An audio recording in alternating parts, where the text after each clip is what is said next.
moderator की professor Bihari Singh paper reader Shri Sana Sharma की हिरण्य मणिपुरी हराव कुमैदा सकनाय सकनरिबा मणिपुरी डॉक्टर वाइको रोमेश की हिरण्य लाइनिंग लाइसों इराम जिना डॉक्टर एल सना की हिरण्य कुरुमुसैना मणिपुरी पुनाई मणिपुर सेक्रेटरी KH अब्दुल हकीम साहब की हिरण्य विद्याई पांगल की कुरुमुसैना की मसल सेशन से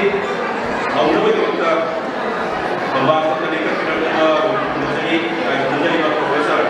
H Bihari Singh paper reader Shri doctor Waikhom Romesh doctor L Sana KH Abdul Hakim Sahab professor H Bihari Singh paper reader secretary Shri Sana Sharma doctor Waikhom Romesh doctor L Sana KH Abdul Hakim साहब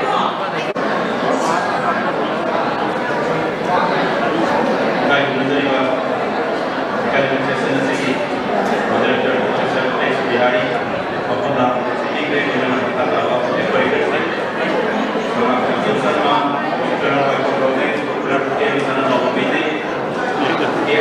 अब्दुल हकीम साहब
ada mana yang ada ini sendiri ada mana ini pokok ini kalau itu easily freedom masih itu definition ada yang ada pokok ini yang ini dari lima apa pokok ini pokok ini dari apa dan dengan hari Amerika ini apa pokok ini mana worthy distinction of pokok ini apa hari ini makoki itu maksud mana pokok ini adalah part of culture jadi culture ini yang tahu culture ini adalah hari ini sebab adalah culture ini amat penting karena ini pokok ini amat jauh pokok ini tradisi pokok ini cakap kayak amat culture ini apa jauh apa amalnya aduna culture ini jadi bukan lokal ya masai koi agak ini material culture material mana ni koi potensi yang culture macam apa ni aduna koi nak pokok kalau part ni culture ini apa jauh jimun saya ni jimun kori nak ayu dia jauh ayu culture aduna culture ni ayu ni pokok ni sendiri pokok ini jimun ni itu pokok ini jimun ni itu masai hari ini tu jimun ni kalau kita ayat tadi wajar kita ada culture university of culture berarti university dia ya mau menentang ini mendiai nanti sedition ni examiner mau menentang tentang apa yang kami nanti ya ini pasal yang dapat yang masih itu oh semua kali itu aku nak ini biar ini betul oh Lagian, aina kami cipta dari aina cipta aini. Apa maksudnya seperti yang mesti dikatakan? Kerana semua ini mandi jenuh dari itu, aini benar. Aduh nanti, aini benar. Kita ikutnya ini lebih. Adik mesti tetap itu or entertainment itu betul. Jadi saya ini mana? Lain itu sahaja, lain itu mana sahaja, jauh juga. Siapa sahaja jauh juga. Sahaja performer, cinta yang mungkin kamu yang tahu, ibu juga dia mesti inspire. Amat ini, bayang ini kita bukan main. Beri, lain itu sahaja ini, sulit dia. Atau kita masih proses boleh, aduna. Kenapa yang ini? Itu entertainment, ada orang pokok ini populer. Pokok ini komersial juga populer. Karena aina tasik ini ada pokok yang kalender seperti begini. Ayam mereka ini, saya bagi akhir populer ada naik tahu ni. Masih kali kalender jauh, masih ada informasi jauh itu. Ada dalam dalam berapa komisi nabi itu masa ada dia. Nanti datang kita itu kerana cari. Agar pribadi kita, mama itu nak cakap kita, tapi dia. Nanti Amor kaya kuma, dunia kuma, apa kuma jaga apa, orang yang dia pribadi, yang dari juga akan juga sendiri, ini part culture, macam culture ni. Ada ni orang suami siapa? Orang suami ni dah, mesti semua tempat. Mau itu kan machine Kareena है इतने वजह से इसीलिए अकम्मा उन्हें सुबह के पाप ले आते मध्य क्योंकि हमने बदल मशीन वाली में लेकर आप पूरे खाकर कोई पूरा वाले याद करता है ये तो इसी को तकमल नहीं है अरे सोचे और वाले में आप उनका दौड़ शक्ति ना क्या नाम नहीं अरे तो वैसे ही ना सोचे कभी साय सुबह कभी साय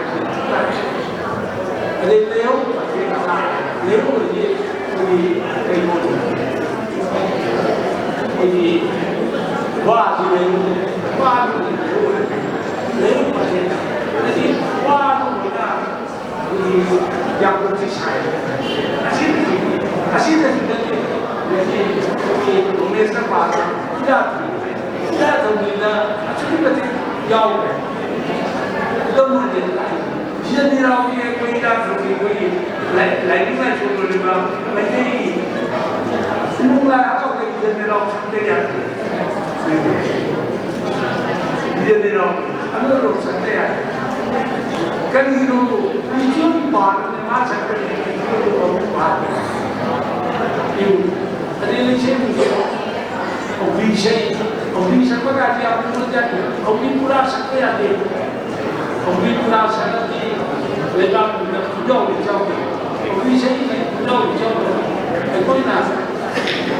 यार पूजा हो जाओगे जाए ये कहते हैं ना अगर मैं ये तो सुनने अगर ना हो ये पूरा सकते आते मैं नहीं जी समझ करवाई दे एनीवानी एक मुझे शिवरा अवाब मुझे एनी को सब ना सब मुझे शक्ति वाली अदो रुजुल मुगाई हम तो वाली ना शक्ति से हाल जाओ कैसे जल्दी आओ गया आई बंदे चिंतु वाली हो जाती है आओ अतना कोई हो आई बच्चे डॉक्टर से रामन के बड़ी निपटन की है तो वो ले पार्ट ऑफ कल्चर अनुका खुशी के चीज वो कोई ना खाली और ये लिटरेचर का होप ले वाली है होप कोई होप जो है होप कोई अगर इसे ले का ना अरे बना hope is in the command so I don't know I don't know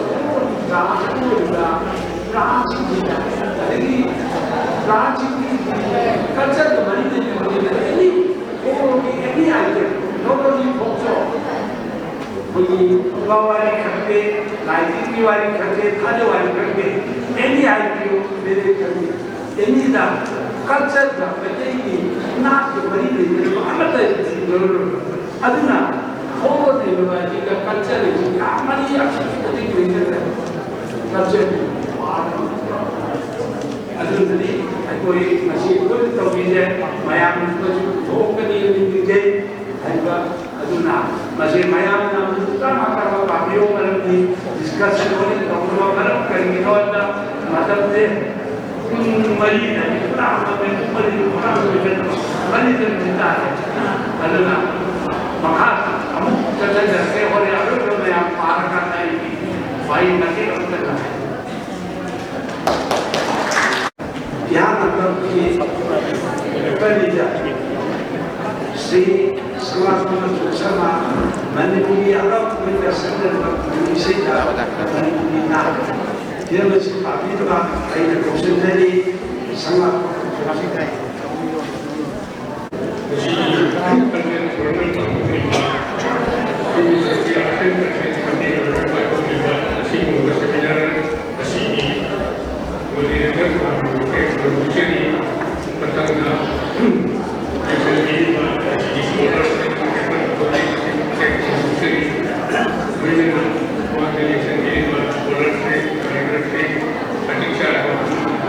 Thank you.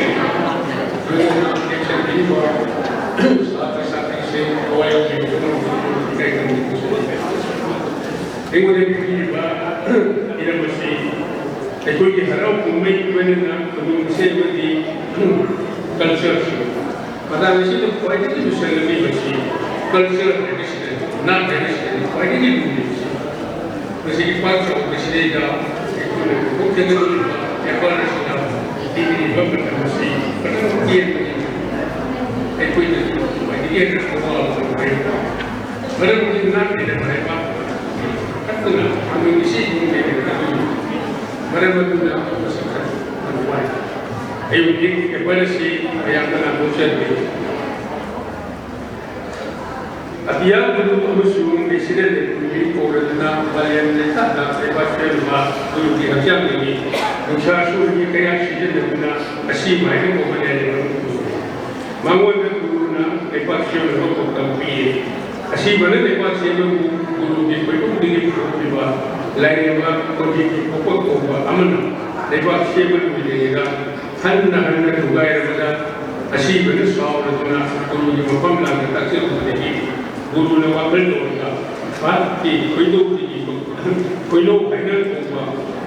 ꯃꯤꯠꯅꯍꯥꯒꯤ ꯃꯁꯛꯒꯨꯝꯅ ꯒꯨꯔꯨꯅ ꯃꯥꯒꯤ ꯃꯤꯠꯂꯣꯟꯗ ꯀꯧꯊꯣꯛꯂꯦ ꯃꯃꯤꯡꯅ ꯇꯥꯔꯤ ꯃꯤꯌꯦꯡꯁꯦ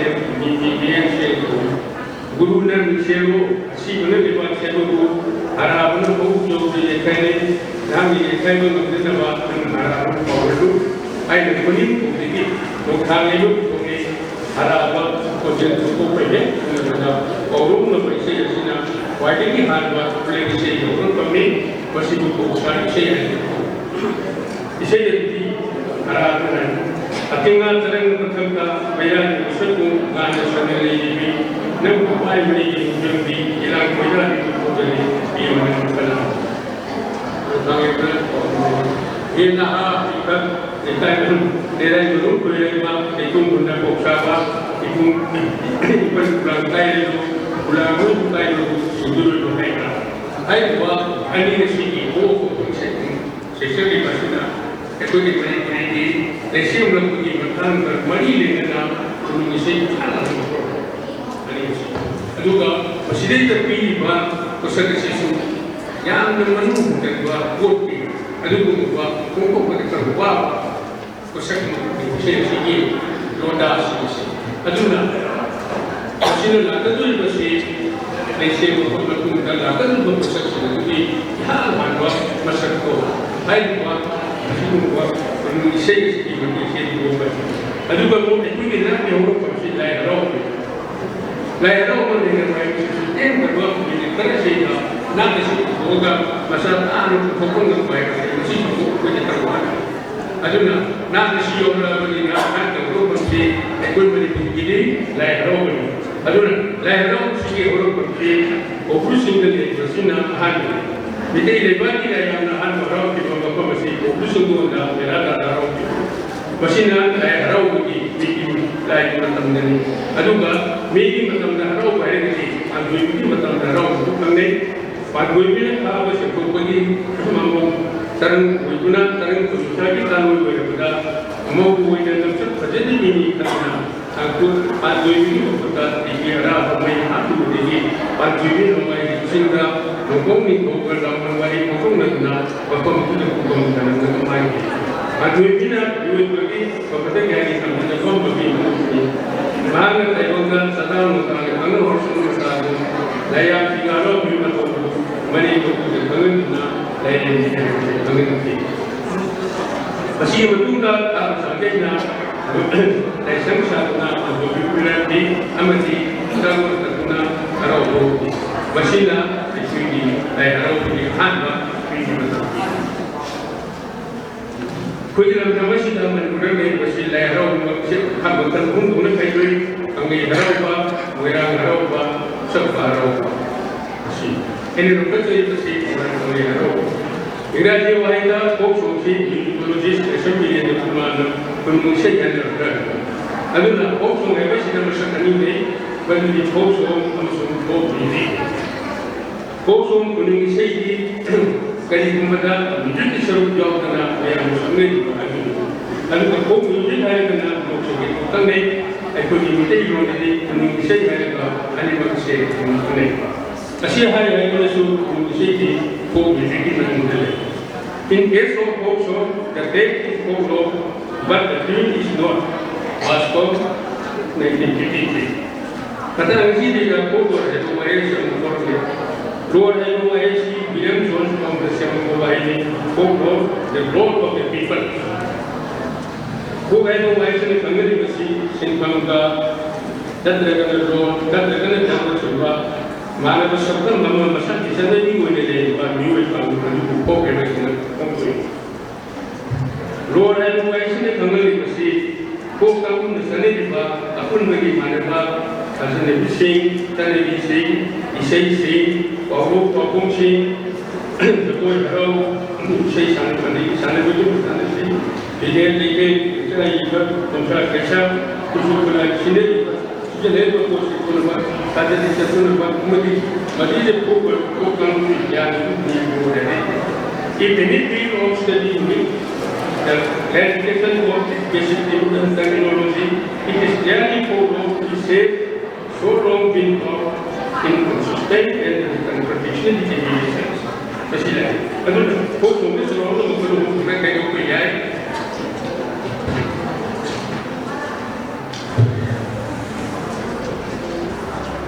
but यहाँ बता डिस्ट्रिक्ट हमारी रिलीजियस हमारी सेक्टरिया लायरों को भी इसे बोलने ना अतः धर्म जो है इसे समस्या समस्या हाँ ये हम लोग कैसे अनिश सुविधा इमोशनल एक सेक्युलर मनुष्य में मनुष्य इसे हम सुविधा उनका का संगे हाइली सीधे उनकी वही इसे कबूल सुविधा इसे नौकरी इसे Dokter ise, wali ise, asina sehingga masih menunda hidup musuh kodoh ise yang dokter.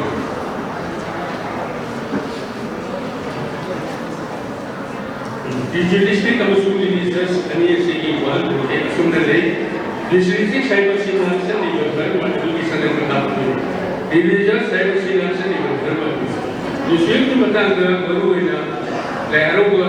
nak kemarin ni nak ikut pergi leharo. Makin ina apa makin sesuai dengan anda kan tunai orang itu sih mai dong mai kami sih ada rumah mai pun orang kami mai sih kenal tu sih kami mami na sebab tu mai tu mai di sini aku sih itu pasal tu lain kami mai kami mai jadi semua lain itu tapi yang kami buat tadi sih jadi ini kalau mesin ini kasih bawa ekologi yang lainnya masih jago itu bisa jadi mampu mengaku jago itu berapa jumlah resep ini tapi kalau ini mampu berusia mana isim sekarang kita masih baru apa sih baru tapi belum ada guru kita ayat itu bukan regulasi jago itu masih nak tahan dulu. Asih mana sih mereka aku harap mana bukan apa orang itu bukti masih ada di bawah pemerintahan. Harap mana bukan orang itu bukan dunia itu yang bukan orang itu sampai masih ada di pemerintahan. Lain ada orang juga sih mana betul itu jadi apa ni menjadi baik ini lah sih juga kita masih kerana tu lain bukan sama juga kembali Musa muda teramapan pamai juga di teramapan punna tahu roh. Jadi macam roh itu saya sebab kena kita berusaha yang baik. Aduna masih nak nasi boleh kan boleh beri. Daerah boleh nak nasi boleh. Adu boleh masih enak itu. Daerah kesatu dari enak enak kerana kumpulan. Andi sini buat kaya ni aduh ini masuk di sana untuk berkoi sekali beri kumpulan angkat beri kumpulan tanpa mai sini itu kemudian aduh sini itu dah kita boleh ada ni ada kita boleh amun subhan makan tadi sebelum kita berbagi nama asyik benar yang anda kami ada betul dah atau boleh ini macam dari sana sampai sahih sana kalau kita sudah kita berkata pada nanti yang ada kumpulan ini punya bukti sudah ini tu jadi satu dulu yang asyik ahan dalam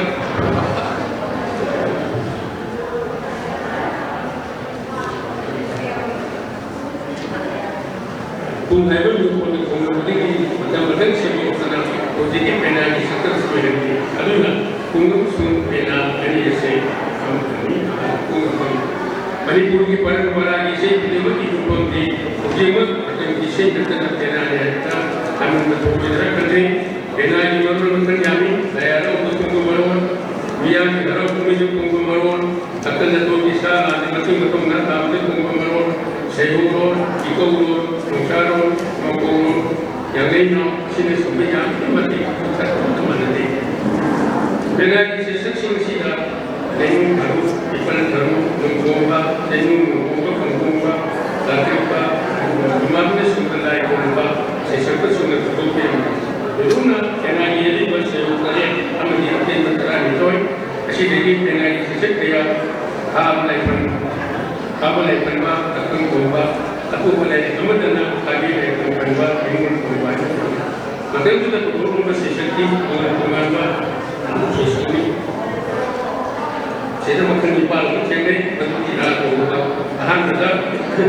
ꯔꯥꯒ ꯋꯥꯔꯤ ꯑꯅꯤ ꯄꯦꯔꯤꯕ ꯑꯀꯪ ꯑꯇꯣꯞꯄ ꯑꯇꯣꯞꯄ ꯏꯁꯩꯁꯤꯡ ꯆꯠꯀꯅꯤ ꯄꯦꯔꯤꯕ ꯍꯥꯏꯕꯁꯤꯅ ꯑꯅꯤꯁꯨꯕꯗ ꯁꯤꯡꯒꯞꯂꯣꯟ ꯑꯋꯥꯠꯄ ꯑꯣꯏꯕꯒꯤ ꯁꯩꯁꯛꯅꯤ ꯂꯩꯃꯔꯣꯟ ꯁꯩꯔꯣꯟ ꯑꯔꯣꯟ ꯑꯌꯥꯝꯕꯒꯤ ꯅꯨꯡꯉꯥꯏꯕ ꯑꯃꯁꯨꯡ ꯐꯖꯕꯒꯤ ꯏꯁꯩꯗ ꯁꯤꯖꯤꯟꯅꯕ ꯁꯩꯗꯥꯅꯤ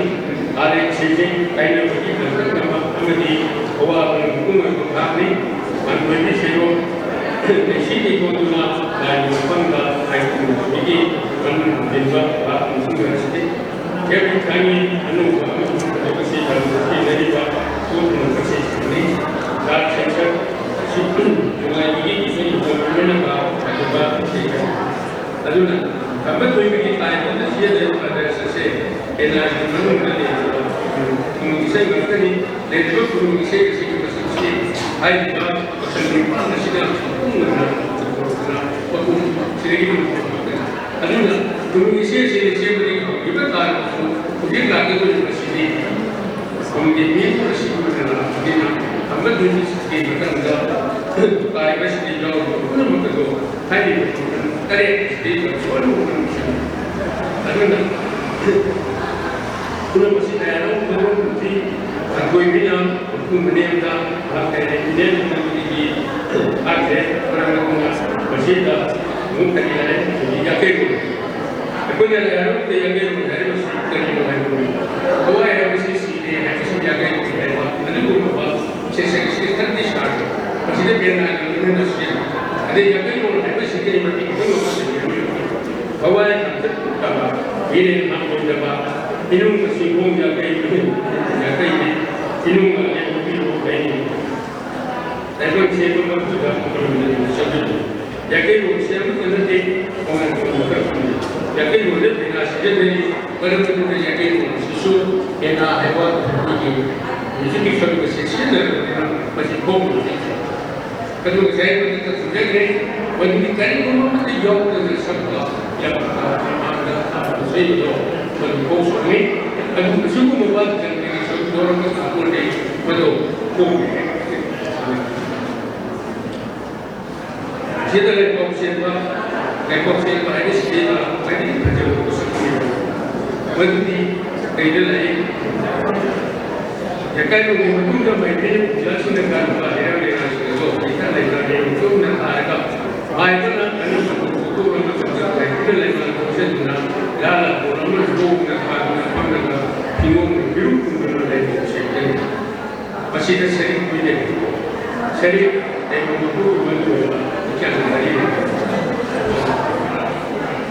Lekor dia masih yang sami, bersedia jadi di pada tempat penembak, orang melakukan penjagaan sungai Jepang, dari sini berarti. Hari ini aku masih dengan aku sudah kerja yang sami, masih ada di Malaysia ini ada beberapa kayak itu ani mereka sekarang itu aduna lagi ada orang muslim itu baiknya mungkin lagi akhirnya itu dia ada yang sangguni pasal ini nanti orang berkaki sud anda jadi kita ini pada mana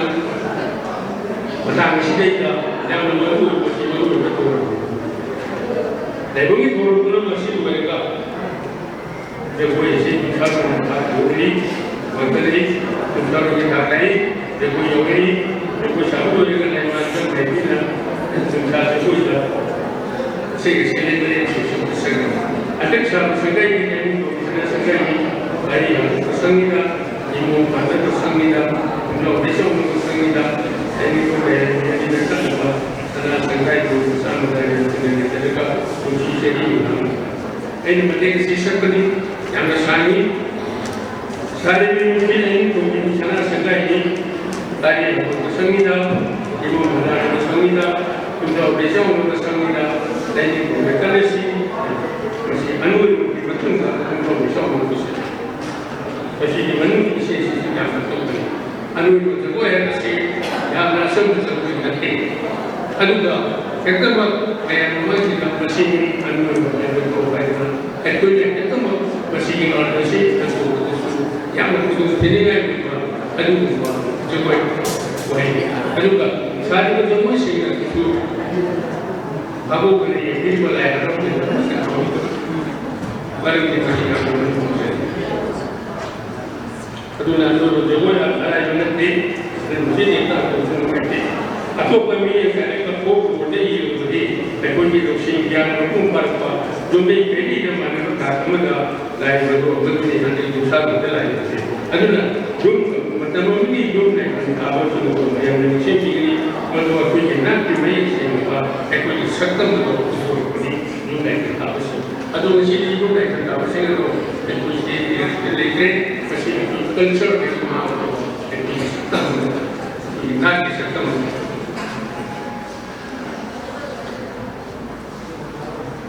Atau kemudian kita pergi di rumah, saya mesti saya ini mesti ada suatu yang dulu.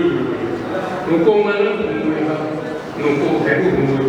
isi saya menjual di musuhnya juga, kosong di mana. Mesti pulang dengan pada umur berapa. Mesti saya ini dua section jadi mana yang akan kita, apa yang awak mesti lakukan. Mesti yang lupa pun ni, ayat mesti ayat mesti nampu nanti, tolong tu. Aduh, lalu ni hari kita itu WhatsApp line super kerana ini mana tanya orang kamu tu masih korang waktu nanti kamu jadi masih nanti akan muncul berlagi awam bahkan awam kata sampai dengan jadi kemudian saya ini maksudnya masih pandang sih yang baik Bagi lehro ke macam berubah yang kampung, kasi lehro kasi ada kasi, bukan ada nak ini besar ini kasi kita ini kalau kita nak kerja hari ini untuk segi hari ini lehro ini mana, hari ini kan mana, kopi mana, hijau kan semua lagi mandi kita kocene jadi ilmu syirik kajian pasti mandi kita tinggal depan aduh jadi esok hari habis sampai ilmu kalau masih ada di itu nanti misalnya dia kita pernah dia pasti kita tak semua itu cuma bohong Manipuri punai jago di jual mana baru sembih di sian yang ini jadi mana kasi kalau ada orang bangsa ni bangsa lagi boleh tu sedang bangsa ni baru-baru ni orang pena orang masuk masih kata ni kalau ada orang sian ada ni ada orang yang masih kita bersama sama penumpang di mana tanggal pakai baru Beliau tu yang manusia orang berlari. Kalau mungkin dulu ni sendiri, hari kalau mungkin dulu ni pun kerja mungkin yang mana, mungkin betul ni sahaja jauh ni dulu mungkin memandang macam ni pun lain ni sahaja jauh itu. Ia bukan kita ngomong sahaja ni. Kita ngomong pun lain ni lain orang sana ni pun lain ni kalau lain sahaja suci tu. Kalau mungkin ada orang tu hadis benar kenal kong ni ada ke memang konten tadi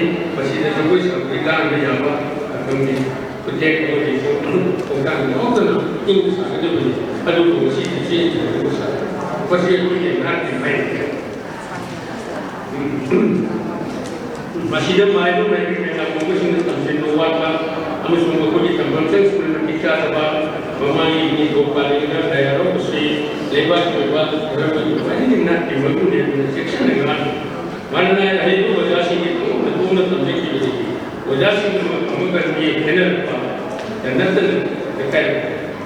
kolom panel dengan sumber si itu mana tu wajib masalah sangat dalam saya sudah apa umur lagi kita जो कुछ देश स्थिति में निकले बनी जो से कोई जो भी होना परके कैन जो वो मंगली बनी इस कभी वो डांस सेमिनार नहीं वो भी बना संदेश में बनी होगा सारा कोई कंट्रीब्यूशन अनु के विषय में जवाब पर संसार में निवान तंगा पतंग भरो की बेन योगी की पतंग सिना ये आया हमारे की तो कमंगल है programme Tangkaran dari perlu isingan ini kita sudah agak cukup berjauh. Ani super selalu sesuatu jadi emosional dan sekuler. When jimu isi kalau ani super seperti jadi mereka jadi visual menjadi berbeza.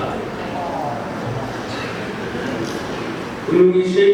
ini loh cycle ini cycle ini baiklah kalau saya selalu jadi Gunung Hego Bayasi Gunung Hego Bayasi baru saya potong komisi dengan komisi itu komisi ini hanya komisi ini sangat beri pada efektif era sangat buat saya dapat tiga orang tunggu. Ini bukan mana aku pun Kasi kung hindi bakal ko konservar room para wala ko pwede kasi ko sa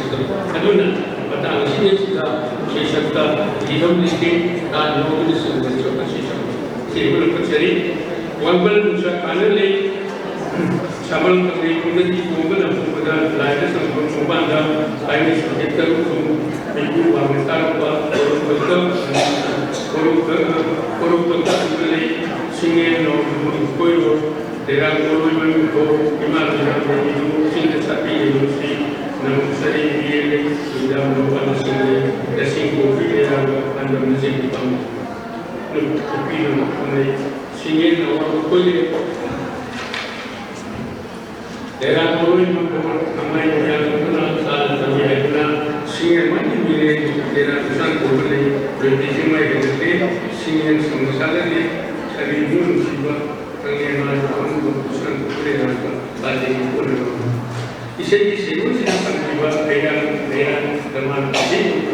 canggung saya kamu buat saya kamu buat. Hari ini waktu kamu terutama lupa aduna sama kita dasing kopi di dalam masih kamu. Hari saya ada kami dulu usaha ke negara balik ke negara. Saya juga kan Baik berarti dari kejadian itu, lebih dari nasi kepada manusia. Ini tidak terjebak terus pada manusia. Kalau manusia baik kejadian itu, aduna manusia saya ini juga terjebak orang kalau asyik mengubah manusia berbeda. Aduna saya itu masuk kami berpandangan kami jadi bersih bapak tentang orang yang mereka bersudah. Some of the language used in the is quite different from the Malay spoken. The same is what they are writing, but the meaning of the song is not. Whereas the ideas are only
ꯐꯣꯡꯗꯣꯛꯆꯒꯦ ꯃꯗꯨꯗꯤ ꯂꯩꯄꯥꯛ ꯈꯨꯗꯤꯡꯒꯤ ꯈꯨꯟꯅꯥꯏ ꯈꯨꯗꯤꯡꯒꯤ ꯖꯥꯇꯤ ꯈꯨꯗꯤꯡꯒꯤ ꯃꯥꯒꯤ ꯑꯣꯏꯕ folklore ꯂꯣꯏꯅ ꯂꯩꯖꯕ ꯉꯥꯛꯇꯅꯤ ꯂꯝ ꯇꯣꯉꯥꯟ ꯇꯣꯉꯥꯟꯅ ꯂꯩꯔꯕꯁꯨ ꯃꯤꯒꯤ ꯁꯥꯖꯠ ꯂꯣꯟꯆꯠ ꯃꯥꯟꯅꯗ꯭ꯔꯕꯁꯨ ꯐꯣꯛꯂꯣꯔꯒꯤ ꯑꯣꯏꯕ ꯃꯔꯨꯑꯣꯏꯕ ꯃꯆꯥꯛ ꯑꯗꯨꯗꯤ ꯆꯞ ꯃꯥꯟꯅꯅ ꯂꯩꯕꯥꯛꯁꯤꯡ ꯑꯃꯠꯇ ꯑꯣꯏꯅ ꯂꯩꯅꯕ ꯉꯥꯛꯇꯅꯤ ꯂꯝ ꯈꯨꯗꯤꯡꯒꯤ ꯐꯣꯛꯂꯣꯔꯁꯦ ꯄ꯭ꯔꯤꯊꯤꯕꯤꯒꯤ ꯄꯨꯝꯕꯒꯤ ꯑꯣꯏꯅ ꯏꯟꯇꯔꯅꯦꯁꯅꯦꯜꯗ ꯐꯣꯛ ꯃ꯭ꯌꯨꯖꯤꯛ ꯀꯥꯎꯟꯁꯤꯜꯅ ꯈꯨꯅꯨꯡ ꯏꯁꯩꯒꯤ ꯂꯝꯗ ꯈꯣꯝꯖꯤꯟꯕ ꯑꯃꯁꯨꯡ ꯊꯤꯖꯤꯟꯕꯒꯤ ꯑꯆꯧꯕ ꯊꯧꯗꯥꯡ ꯑꯃ ꯂꯧꯔꯤ ꯐꯣꯛꯂꯣꯔꯗꯒꯤ ꯑꯣꯏꯕ ꯀꯃꯟ ꯄ꯭ꯂꯦꯠꯐꯣꯝ ꯑꯃꯗ ꯈꯟꯅꯕ ꯌꯥꯔꯛꯂꯕꯗꯤ ꯑꯄꯨꯟꯕ ꯄ꯭ꯔꯤꯊꯤꯕꯤ ꯑꯁꯤꯕꯨ ꯋꯥꯔꯜꯗ ꯄꯨꯁꯤꯜꯂꯛꯄ ꯉꯝꯒꯅꯤ ꯃꯁꯤꯃꯛ ꯄꯨꯁꯤꯜꯂꯛꯄ ꯉꯝꯕꯁꯨ ꯑꯣꯏꯁꯅꯨ ꯃꯇꯦꯡ ꯂꯧꯖꯈꯤꯕꯁꯤꯡ ꯂꯥꯏ ꯍꯔꯥꯎꯕꯒꯤ ꯋꯥꯈꯜꯂꯣꯟ ꯄꯔꯦꯡ ꯏꯂꯥꯝ Indira Manipur dance seminar Manipur State Kala Academy Meitei ꯅꯣꯠ ꯁꯪꯀꯤꯔꯇꯣꯟ ꯑꯍꯥꯟꯕ ꯁꯔꯨꯛ ꯁꯝꯄꯥꯗꯛ ꯄꯣꯛꯀꯝ ꯂꯥꯛꯄꯇꯤ ꯃꯅꯤꯄꯨꯔꯤ ꯂꯦꯖꯦꯟ ꯅꯩꯅꯕ ꯈꯨꯟꯅꯥꯏ VIB ꯃꯅꯤꯄꯨꯔꯒꯤ ꯂꯣꯛ ꯁꯥꯍꯤꯇ꯭ꯌ ꯂꯥꯏꯁ꯭ꯔꯝ ꯕꯤꯔꯦꯟꯗ꯭ꯔ ꯀꯨꯃꯥꯔ ꯃꯅꯤꯄꯨꯔꯤ ꯈꯨꯅꯨꯡ ꯏꯁꯩ ꯈꯣꯝꯖꯟꯕ ꯂꯥꯏꯁ꯭ꯔꯝ ꯕꯤꯔꯦꯟꯗ꯭ꯔ ꯀꯨꯃꯥꯔ ꯃꯅꯤꯄꯨꯔꯤ ꯏꯁꯩꯒꯤ ꯋꯥꯈꯜꯂꯣꯟ ꯂꯥꯏꯁ꯭ꯔꯝ ꯕꯤꯔꯦꯟꯗ꯭ꯔ ꯀꯨꯃꯥꯔ ꯃꯇꯥꯡ ꯑꯁꯤꯗ ꯑꯩꯒꯤ ꯐꯤ ꯑꯁꯤ ꯂꯣꯏꯖꯔꯦ ꯇꯦꯟꯕꯤꯔꯤꯕ ꯄꯨꯝꯅꯃꯛꯄꯨ ꯑꯔꯣꯏꯕ ꯑꯣꯏꯅ ꯑꯩꯍꯥꯛꯅ ꯑꯃꯨꯛ ꯍꯟꯅ ꯈꯨꯔꯨꯝꯖꯔꯤ ꯇꯥꯔꯁꯨ ꯆꯦ ꯂꯩꯔꯕꯅꯤꯅ ꯃꯗꯨꯗ ꯇꯧꯔꯦ ꯀꯣꯏꯁꯟ ꯍꯪꯅꯕ ꯇꯧꯕꯤꯔꯣ ꯑꯩꯈꯣꯏꯒꯤ ꯁꯂꯥꯛꯄ ꯃꯆꯧ ꯁꯔꯃꯅ ꯃꯥꯒꯤ ꯍꯔꯥꯎ ꯀꯨꯝꯍꯩꯗ ꯁꯛꯅꯔꯤꯕ ꯈꯨꯅꯨꯡ ꯏꯁꯩꯗ ꯃꯅꯤꯄꯨꯔꯤ ꯅꯥꯔꯦ ꯍꯔꯥꯎ ꯀꯨꯝꯍꯩꯁꯤꯗ ꯑꯉꯥꯡꯒꯤ ꯁꯥꯟꯅꯕ ꯇꯣꯡꯕꯅꯆꯤꯡꯕ ꯌꯥꯎꯁꯜꯂꯤ ꯃꯁꯤ ꯀꯗꯥꯏ ꯐꯥꯎꯕ ꯆꯨꯝꯕꯒꯦ ꯑꯗꯨ ꯑꯩꯈꯣꯏ ꯈꯟꯅꯕ ꯇꯥꯔꯤ ꯑꯗꯨꯒ ꯍꯧꯖꯤꯛ ꯃꯥꯅ ꯄꯤꯔꯤꯕꯁꯤꯗ ꯑꯩꯈꯣꯏ ꯃꯩꯇꯩꯒꯤ ꯑꯩꯈꯣꯏꯒꯤ ꯃꯅꯤꯄꯨꯔꯗ ꯌꯥꯅꯔꯤꯕꯁꯤꯗꯤ ꯂꯥꯏ ꯍꯔꯥꯎꯕꯒꯤ ꯃꯈꯜ 4ꯅꯤ ꯍꯥꯏ ꯃꯥꯅ 3 ꯈꯛꯇ ꯄꯤ ꯃꯁꯤꯕꯨ ꯀꯌꯥꯝꯅ ꯌꯥꯅꯕ ꯖꯥꯠꯂꯣ ꯃꯗꯨꯁꯨ ꯍꯣꯔꯦꯟ ꯈꯟꯅꯁꯤ ꯃꯁꯤꯗ ꯆꯠꯄ ꯍꯥꯏꯔꯒ ꯑꯩꯈꯣꯏꯒꯤ ꯀꯛꯆꯤꯡꯒꯤꯁꯤ ꯌꯥꯎꯁꯟꯈꯤꯕ ꯑꯗ ꯀꯛꯆꯤꯡꯁꯤ ꯑꯩꯈꯣꯏꯅ 4ꯅꯦꯅ ꯆꯛꯄ ꯑꯃ ꯂꯩꯔꯦ ꯑꯗꯩ ꯃꯣꯏꯔꯥꯡ ꯂꯩꯔꯦ ꯀꯪꯂꯩ ꯂꯩꯔꯦ ꯑꯗꯒꯤ ꯑꯩꯈꯣꯏꯒꯤ ꯀꯛꯆꯤꯡꯁꯤꯁꯨ ꯇꯣꯉꯥꯟꯅ ꯀꯛꯆꯤꯡꯒꯤꯗꯤ ꯃꯥꯒꯤ ꯑꯃ ꯂꯩꯕꯅꯤꯅ ꯃꯥꯒꯤꯗꯗꯤ ꯍꯦꯛ ꯍꯧꯒꯠꯂꯛꯄꯗ ꯃꯗꯨꯃ ꯌꯥꯎꯏ ꯃꯁꯤꯁꯨ ꯈꯟꯅꯕ ꯊꯣꯛꯏ ꯑꯗꯨꯅ ꯃꯊꯪꯗ ꯄꯥꯕꯤꯒꯗꯕ ꯁꯤꯗꯤ ꯂꯥꯛꯇ꯭ꯔꯁꯨ ꯑꯗꯨꯝ ꯊꯣꯛꯑꯒ ꯄꯥꯔꯣꯅ ꯈꯣꯠꯆꯥꯎꯕꯅꯤꯅ ꯑꯩꯈꯣꯏꯒꯤ ꯗꯣꯛꯇꯔ W. ꯔꯣꯃꯦꯁꯅ ꯂꯥꯏꯅꯤꯡ ꯂꯥꯏꯁꯣꯜ ꯑꯃꯁꯨꯡ ꯏꯔꯥꯠ ꯊꯧꯅꯤꯗ ꯈꯨꯅꯨꯡ ꯏꯁꯩ ꯂꯥꯏꯅꯤꯡ ꯂꯥꯏꯁꯣꯜ ꯍꯥꯏꯁꯦ ꯙꯔꯃꯒ ꯃꯔꯤ ꯂꯩꯕꯅꯤ ꯂꯥꯏꯅꯤꯡ ꯂꯥꯏꯁꯣꯜ ꯑꯃꯁꯨꯡ ꯏꯔꯥꯠ ꯊꯧꯅꯤꯗ ꯈꯨꯅꯨꯡ ꯏꯁꯩ ꯏꯔꯥꯠ ꯊꯧꯅꯤꯁꯤ ꯌꯥꯝꯈ꯭ꯔꯦ ꯃꯥ ꯂꯣꯏꯅꯃꯛ ꯆꯟꯕ ꯉꯝꯄꯣꯠꯇꯦ ꯃꯁꯤꯗ ꯂꯥꯏ ꯍꯔꯥꯎꯕꯒꯤ ꯈꯔ ꯍꯥꯏꯔꯒ ꯏꯔꯥꯠ ꯊꯧꯅꯤꯁꯤ ꯄꯣꯛꯄꯗꯒꯤ ꯁꯤꯕ ꯐꯥꯎꯕꯗ ꯏꯔꯥꯠ ꯊꯧꯅꯤ ꯀꯌꯥ ꯇꯧꯏ ꯑꯩꯈꯣꯏꯒꯤ ꯔꯥꯏꯠ ꯗ ꯄꯦꯁꯦꯖ ꯃꯁꯤꯗ ꯃꯗꯨꯁꯨ ꯑꯩꯈꯣই ꯀꯜꯆꯔꯒꯤ ꯃꯁꯛꯅꯤ ꯑꯗꯨꯅ ꯃꯗꯨꯗꯤ ꯂꯣꯏꯕ ꯉꯝꯃꯣꯏ ꯑꯗꯨꯅ ꯃꯊꯪꯗ ꯄꯥꯕꯤꯅꯕ ꯀꯧꯁꯟꯖꯔꯤ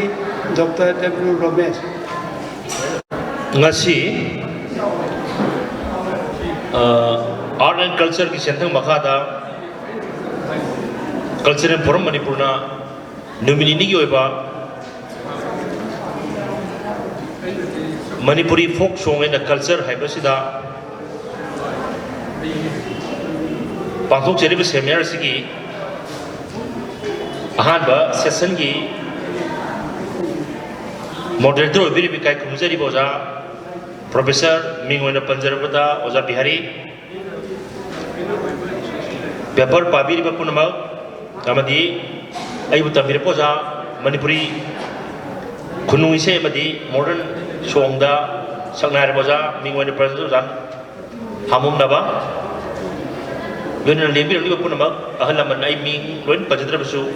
Matang Doza Rajan Dojamba Kakunu Seri I Yakuna Pana Modan Zarke ꯑꯩꯒꯤ ꯃꯤꯠꯌꯦꯡꯁꯤꯗꯤ ꯑꯩ ꯃꯄꯥꯟꯒꯤ ꯐꯣꯛꯂꯣꯔꯒꯤ ꯐꯣꯛ ꯁꯣꯡꯒꯤ ꯗꯤꯐꯤꯅꯤꯁꯟꯗ ꯑꯦꯄ꯭ꯂꯥꯏ ꯇꯧꯖꯗꯦ ꯑꯩꯗꯤ ꯑꯩꯒꯤ ꯁꯤꯗ ꯂꯩꯖꯔꯝꯕ ꯑꯁꯤꯗ ꯑꯦꯄ꯭ꯂꯥꯏ ꯇꯧꯔꯒ ꯇꯧꯖꯕꯅꯤ ꯑꯗꯨ ꯃꯄꯥꯟꯒꯤꯁꯤꯗꯗꯤ ꯑꯩꯈꯣꯏ ꯍꯥꯞꯆꯤꯟꯕ ꯌꯥꯕ ꯌꯥꯗꯕ ꯎꯆꯟ ꯆꯥꯕ ꯆꯥꯗꯕ ꯌꯥꯝ ꯌꯥꯎꯏ ꯃꯔꯝꯗ ꯑꯩ ꯃꯗꯨꯗ ꯌꯦꯡꯖꯗꯦ ꯑꯩ ꯃꯤꯌꯥꯝꯗ ꯑꯩꯒꯤ ꯆꯦ ꯑꯁꯤ ꯊꯝꯖꯔꯒꯦ ꯑꯩꯒꯤ ꯄꯦꯄꯔ ꯑꯁꯤꯒꯤ ꯃꯃꯤꯡ ꯂꯥꯏꯅꯤꯡ ꯂꯥꯏꯁꯣꯜ ꯑꯃꯗꯤ ꯏꯔꯥꯠ ꯊꯧꯅꯤꯗ ꯈꯨꯅꯨꯡ ꯏꯁꯩ ꯍꯥꯏꯖꯕꯅꯤ ꯍꯧꯖꯔꯛꯀꯦ Daibang ngayon ba na mayong magkainin sila siyem sa anong laibang hitingan na laikong meron ay laikong da laidin na nung sayang ba madikalan niya matam kung adu haw kinabahonar ni asom na miyo ba na wakal law sing tarang na matam da uwa li wasiat singit laibang na layang tarang ay inapudra yung sa anong laibang hamar ki mayong makainin doon layang pa miyo ba na nuwayay ba marang kain layang na ba lining ba laison ba haw ki kasi ba kung layang laison na kani sumnagi sabi mapu na talaga mana-mana pamsa di ba layang ito layang na sing na penbi na ba tawdi na ba penbi na ba thong jaba khak natana ngam jaba hairang lerang mekru maira direct senjana chingba kacha duna puning da faru liba adubu sinbam thong da success sonjaduna ira thong ni rakhi success sonjari ba aduna sayek seida happy nayaduna isai oi rakhi hai ba asigumba isai singa sibu kunung isai haina ngasi di khangari kunung isai hai basi ingraz da folk song bangla amsung hindi da lokit haina khangari kunung hai badi aho banatraga group amagi kunai aduna aurang kai degi lode daba sai adubu kunung sai hai ka khangari ai kunung sai ne nabi matu na makal kyam ko hai ne makal sirati manuga lain ko aso no mari ne ba kunung sai mata wana lok jaduna nei sari lain aso hai sai group digi dai masih group amaga mara tu bunde saksa ika je saksa yumlai kai mara group ki lain la sona poli bahra kumai jirat kami bo sibel bomba piloi lagu nari asina sibusga kunung misaina asoban buka ya berkali masih ekoi kenali ba lai rau mana tu lai rau pasti lain la sona mari lai ila dunia ba rau kumai ni lai rau ba untuk mengwan kita lain tu rau dia di sini bermak kunung misaina ba ko ba tadi rau betul lai ni piloi dengan tuan berdua kata amai ini na bensin itu na ngomong bingung kalau na lain tu lain ini sekitar musik sewota asumna sekitar ini saya ini ye mungkin dia naik kita hazabado di pasar ini sana pembang mereka lupa kudu tahu sana kudu tahu sasi ani kopum sekitar lanjau hawa ini bangun penting itu asini makatan pada asumna sekitar lain ori lain tu lain video dengan tuan berdua itu kapan itu berdua itu pro ada lain tu ni itu mungkin dua teman-teman itu kita pernah saya berputar saya baik na lain kapan itu kami pro na lain kapan kau ni amang sebenarnya teman-teman pernah saya pernah kayak segi hai yang itu sendiri hai san hai mai tarupa hai mai kohuni hai wa mana yung sikong orple hai basma kunung segi macam sakti saya asal ya kero kunung saya sudah tahun 2000 amai dia naik mau jadi maka taraf ini bicara mama amai dia di penasi bukan dia na lewat tu koi masjid di tugas sudah terjadi panjang yang sudah tu sikap sakti saya masih sakti saya si lain pada si sakti mama lalu apa tu bisa sakti mama ani lain mata masih sakti saya di jiwa layu lain guru pemung lain ni masih tu korong mengaga dapat yang mengikui na jiwa ngalau khada singin lain terjadi tahu ni lain terjadi oh lobiro dah saya si lain kita kenapa itu bukan asal ekoi state award समुद्राम साथ में कई क्या मेरे लिए बसी तरह से जुड़ने असुल से जैसा ये थोड़ा तो चली मुझे थोड़ा तो हमारी पेनाल में दस जो मैं काम तो हुई हाई मतलब मस्ती लंबे मस्ती जी मतलब हम मतलब के लिए तो मुझे सिमरन का सभी मस्ती पेनासी में सदा हमारी ना तुम्ही अदु हमारी ना सदा पेनासी ना मुझे की मतलब मसलू जिंगु ले आप रहो मतलब मस्ती को कम है ना हाई मतलब मस्ती सब ने बच्चे सिंधी जिंगु लाइव में तो जो गुरु लाइव नवारी नमोते कोई जिंगु कामो खालुगा जबोई कुछ उपसभा योल कार का पियू लाल कार का पियू ओ थोंगी जई दा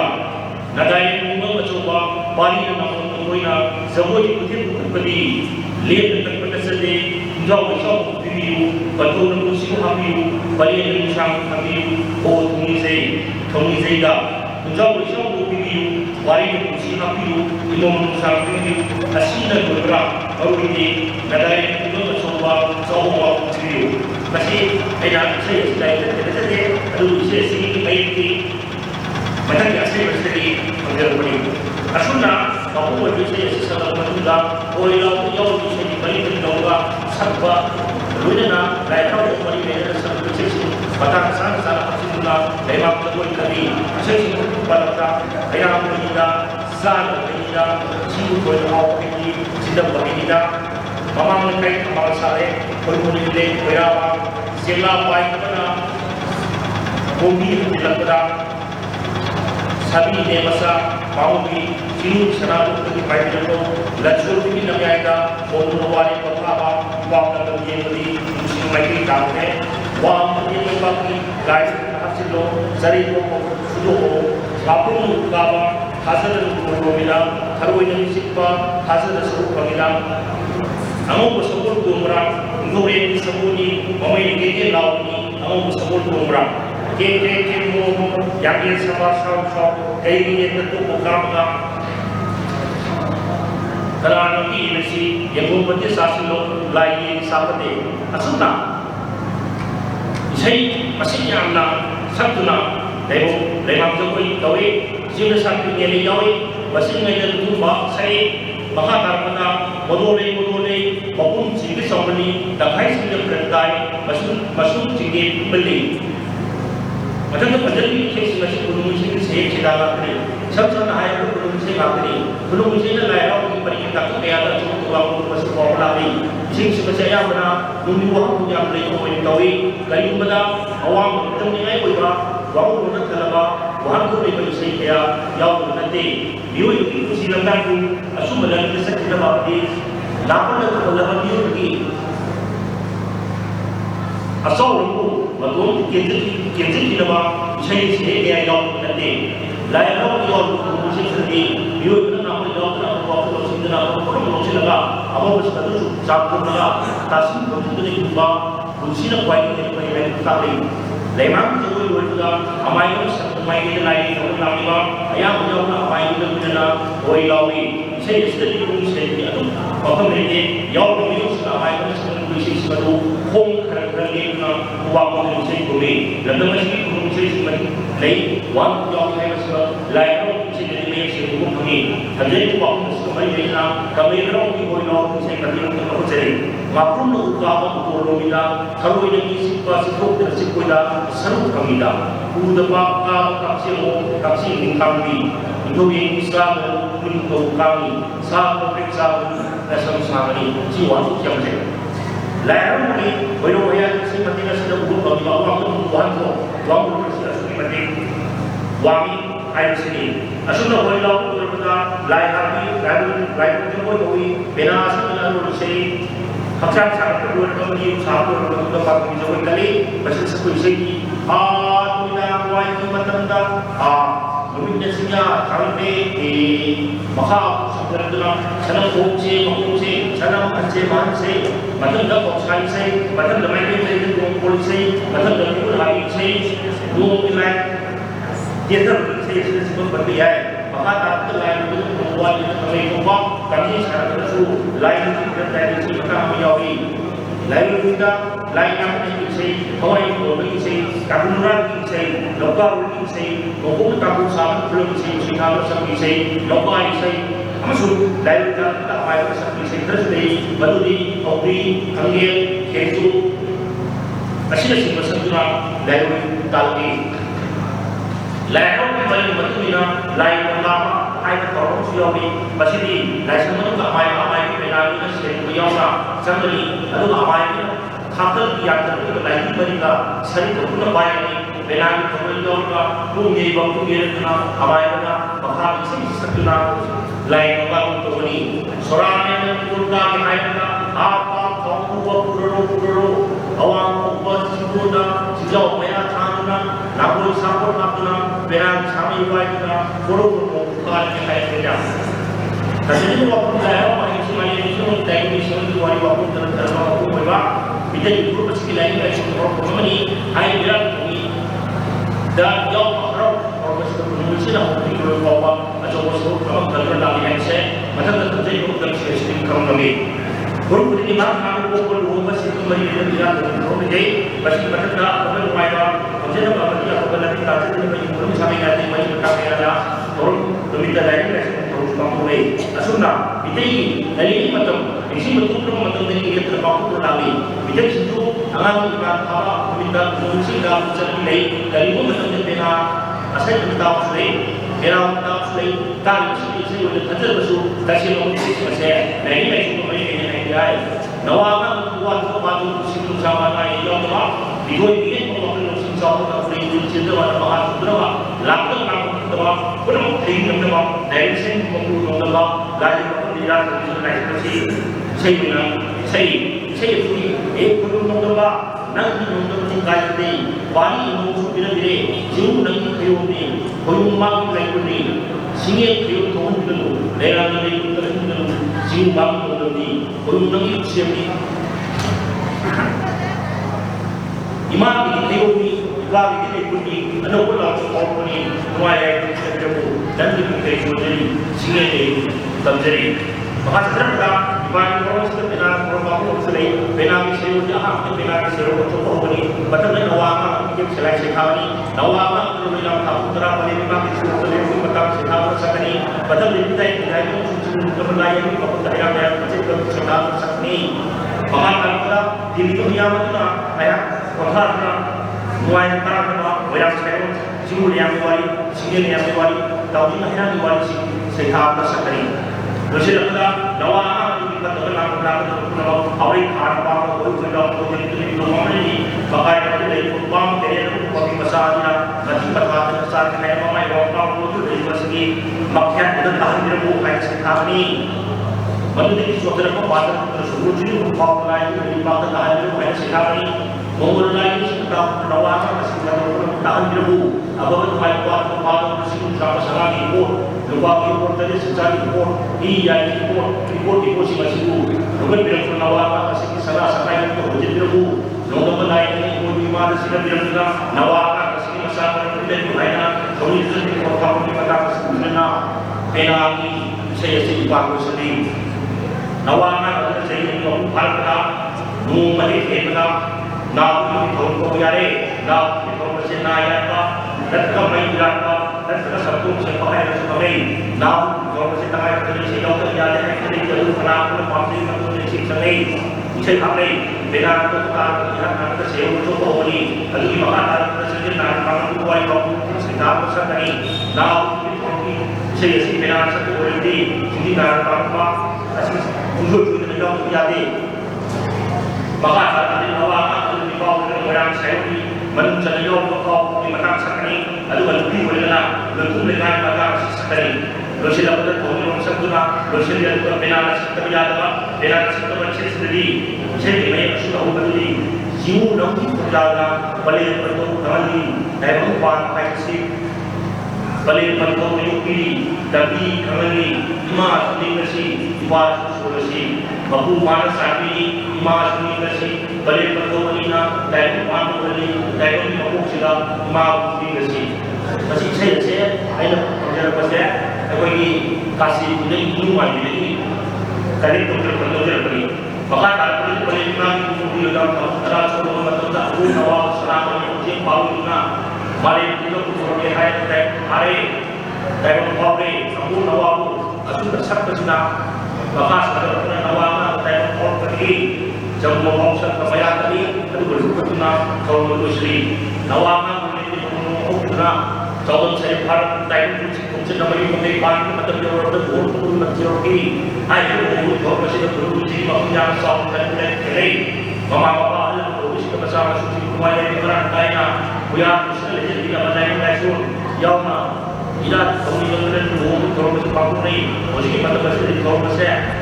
Pengurusi yang besar dari hari Muhammad Ibadah yang membawa sangai tinggi ingun bayu jauh pada penara bina usaha dapat sina sabi buat sini gunung ini saya ini ibadah serah kita cari siapa dari mana sendiri kurumba dan itu serah ini kurumba apa kurumba dan lain kurumba sini segala segi विवाह की पोदों मया पापुरी बसी पता मसी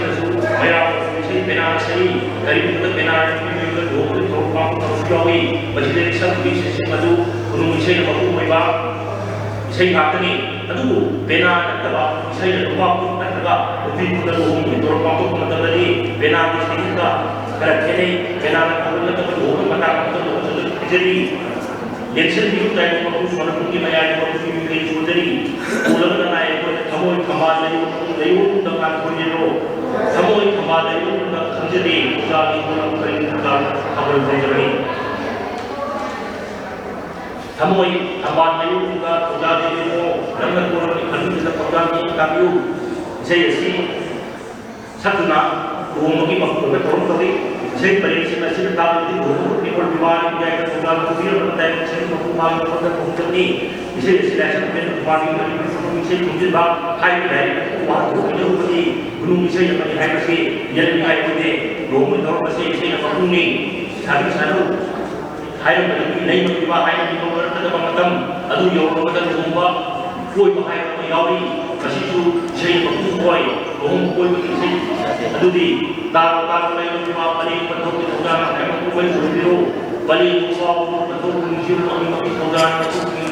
लंबी फंगनी महास तरफा लई विवाह कोई नहीं पत्थर सिंह बागी सिंह पत्थरे सिंह बागी क्यों कोई नहीं ले कोई सिंह क्यों कौन बिनु मेरा मेरा पत्थर बिनु महास तरफा उना जो प्रशासन की सिंह मेरा कोई नहीं एवं जो भी काम करने मेरा कुछ भी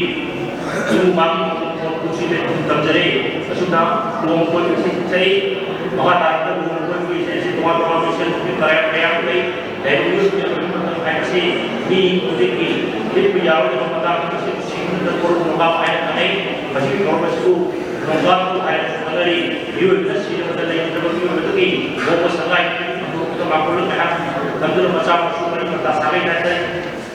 गायमी मतलब खाने मतलब खाने इरू बिराव मानवा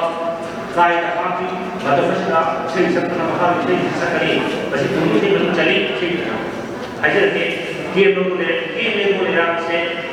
मल्ले जो ने गुंडा कोई बन से तो पता उन्हीं की संगाई के कोई हम कोई लोगों की हमल हमले पहुंचे बले पर तुम सार हम लोग पूरा कोई भाई तो पूरा सेवा सरकार हुमन फूल चमन पदा बही बही पाए में टाइप पूजा सरकार को किसी के जो सेवा को पाए कोई जगला की टाइप को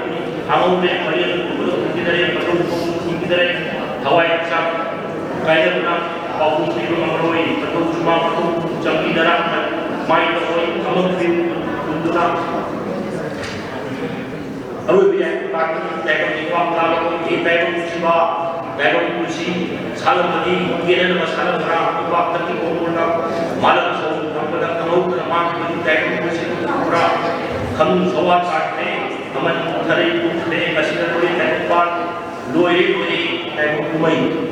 महानगर बता विदेश में सीधे हवाई जहाज में कई नहीं बसी विदेशी वाद करते मालेशिया हुकुम में चलने वाद बिसमी इंग्लैंड मतलब तो हवाई मां की में कलू या तो सीधे मतलब दी इंग्लैंड में हवाई चलने की तरफ मां का मिलू की विराम सिद्ध नहीं मां में तो सरकारी मेरा चाहता था मिलू के इंग्लैंड को मतलब से तो में मतलब नहीं मधुदी अयु अमा फिर लगा उम्मीद अमा है कि बस वो की सगाई है सरकारी असुदा खाने पद्धति को professor dari bawah itu kita buka mana betul kita buka pun saya jadi saya sebelum itu saya jadi hari lepas hari शुरू में आई आप अथोई बदल की महादरी बतो की कई नगरी कोई बले की कई नोवे कोई अकी बाबा ने बाबू बाप अगली असुसतना मोहन बाप कोई और मंगा की तौर से और बदले का तौर प्रियोइसी बाबूई तौर से मसी बाबू से इसे कोई लाना से की मता मत से मुंशीदको टाइप अच्छा उसी लेवल चले तो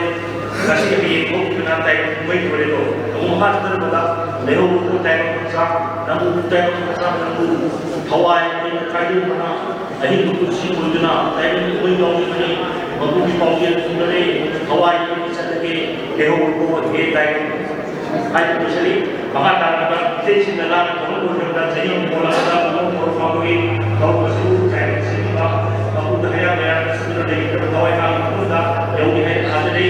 ko pase amai ni ba ni da ko masak da ase sina bung sen yau ma se ke na ba ko ni ase sang ba se ki hawai chela bai ko na chela ba chela kai ko kham da na haksa ko ni ka ma mare हम हिंदू सरकार का सही संचार मोहल्ले है पान पापरे बीच लोग सब लोग अनुकूल और का मुआयो या कलेक्टिव नन की सोचरी सिंगे ले तमजरी असुला फिर इसे सत्तुना वसले बदन इसे यावबा अहो भी परे परे असिदा लाइ करो पया सुबान को पैना सबा इसे की मसक तो या में से यावी belum bisa masih dalam bangsa sekali tidak sudah bangun riba dan sudah belum bisa jana barang kaina jauh berkini jadi bicara ini undang belum mereka itu kabar sore asyik disebutnya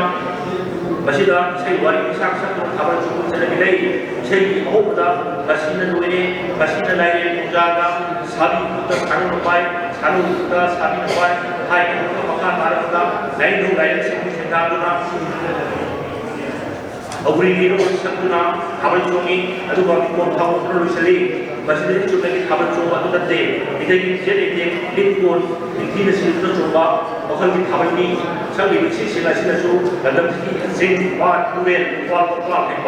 kaya saya tahu sekai. Mana sila orang masih jauh mentar, itu sudah nanti masih yang lain sudah terlebih. Bahasa kita umumnya kali kita melihat kita lepas kita seorang orang lepas mana kita itu kita dari sana belum kamu tidak dipakai kamu mereka kalau masih lepas kita tengah itu kamu tidak kita pakai ya kamu masih berdiri itu lain itu ni itu kau buat hari kita ramai kita lepas kita sana kamu masih pun mesti ni belum mesti ni bahkan berlari saya belum mesti yang bukan menurut saya hai masih belum mesti ngatri belum ketemu mungkin belum mungkin sabduna lain tawi dosi dan permainan sekali aduh itu paksa imam saya harus saya bahkan terjadi itu pun siapa kalian kita paksa hal itu mengalami korup dengan alibah untuk kisi marina mereka ini alibah untuk karan marina mereka karan alibah namun naya sabduna imam untuk alibah jiru demi pastinya asal sebab alibah mungkin Udah polisi winci balik jadi dole baik yang sebelum kau time kau itu dua polisi udah pakar selain satu dia udah lepas besar sudah udah jadi satu dua selain satu dia sila lagi bapari udah itu le Hadap belum besar masuk boleh baik boleh ilau musibah. Asal nama kata ramai pada lepas itu kurang apa awal ada apa hari berusuh nama lepas itu sabi berani itu sana berbicara terus kalau masih bawa sana itu semua hari kami kalau kita mau dari jemaah yang akan bersih amai kita tunggu betul dasar sekali sana dia orang masih mencoba sehingga jadi pada dalam sesuatu yang itu kawan-kawan undang yang betul orang kamera solusi lain sana tahu itu sama sendiri lain itu semua jemaah sendiri bersama kawan kita awal ini jadi bersama kita wih sana ini semua saya lebih boleh satu kita awal satu kita mahu sebab hukum lebih bah lain itu awal tiba saya kumbang untuk tunang, orang Malaysia sakit juga orang juga ahli. Dari itu pun saya juga melihat pun setiap jenis kamu sahaja, ayo orang hati kau ni tahu punya jenis mulai. Ayo saya sini, ayo boleh panggil tu sesuatu kalau kami kita kemudian terpilih. Asyik melayan tu sana mungkin mereka sudah tahu pada itu kami sendiri bah.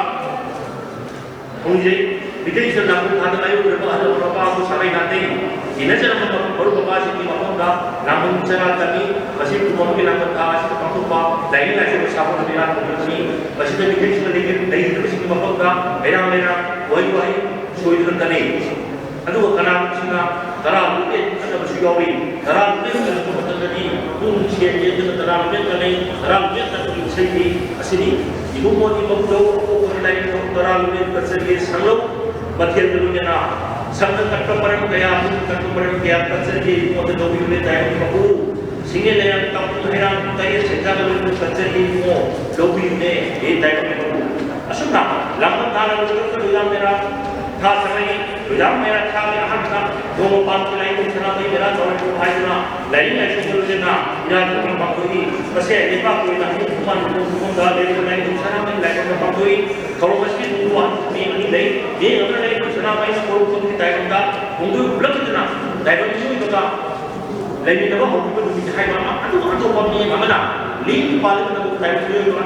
하와이 그거 하비가 누구 하이니 의미는 Mara masih ni dia dominasi lain tu senang ini sing coba hadir na asal bawa sama tu koi dia ni ya kan subiram dah koi je lain tu senang ni aku sekarang ni mera kha hoye puja ulasa hoye yadi pan puno ki kuni numai pa hoye mera chawe hoye puja ulasa hoye koi je gei khanna ba masa ban ba gei kare seja sam tu mukil me gei khanna ba ai ka sa manare wa na tu ke Leitanya pun tentang nama sangat deh. Asal besai, asalnya udah mereka kalau asal ini cuma pakai lima udah tapi pakai, besar lahir kemana besar. Tapi besar ni, ebukan hati. Amai besar pernah kita lahir di orang bisa yang besar tu nak lahir orang pakai tu ni. Sedih mati orang lahir dia. Aku tu pernah macam lahir tu pakai bilang. Pakai bilang kisah. Aku ni harum dia. Udah mereka kata belum lahir bilang dia. Ada belum lain kita nak lihat apa tu. Ada mana masih tu dia bilang itu nak apa tu bilang dia. Patu bilang siapa mama bilang. Kali ini patut lagi kita ini kita pada masih mau sari. Ada nak kita isi masuk. Ini nak public sing baru dah. Bumang itu buat kerja marah kaya tahu. Apa pun bahaya besar. Lain boleh. Tahu tahu ni yang awak pun boleh ni. Hasil ni barang macam mulut kami pada saat kita jadi nak boleh ni mau bila kita berusaha.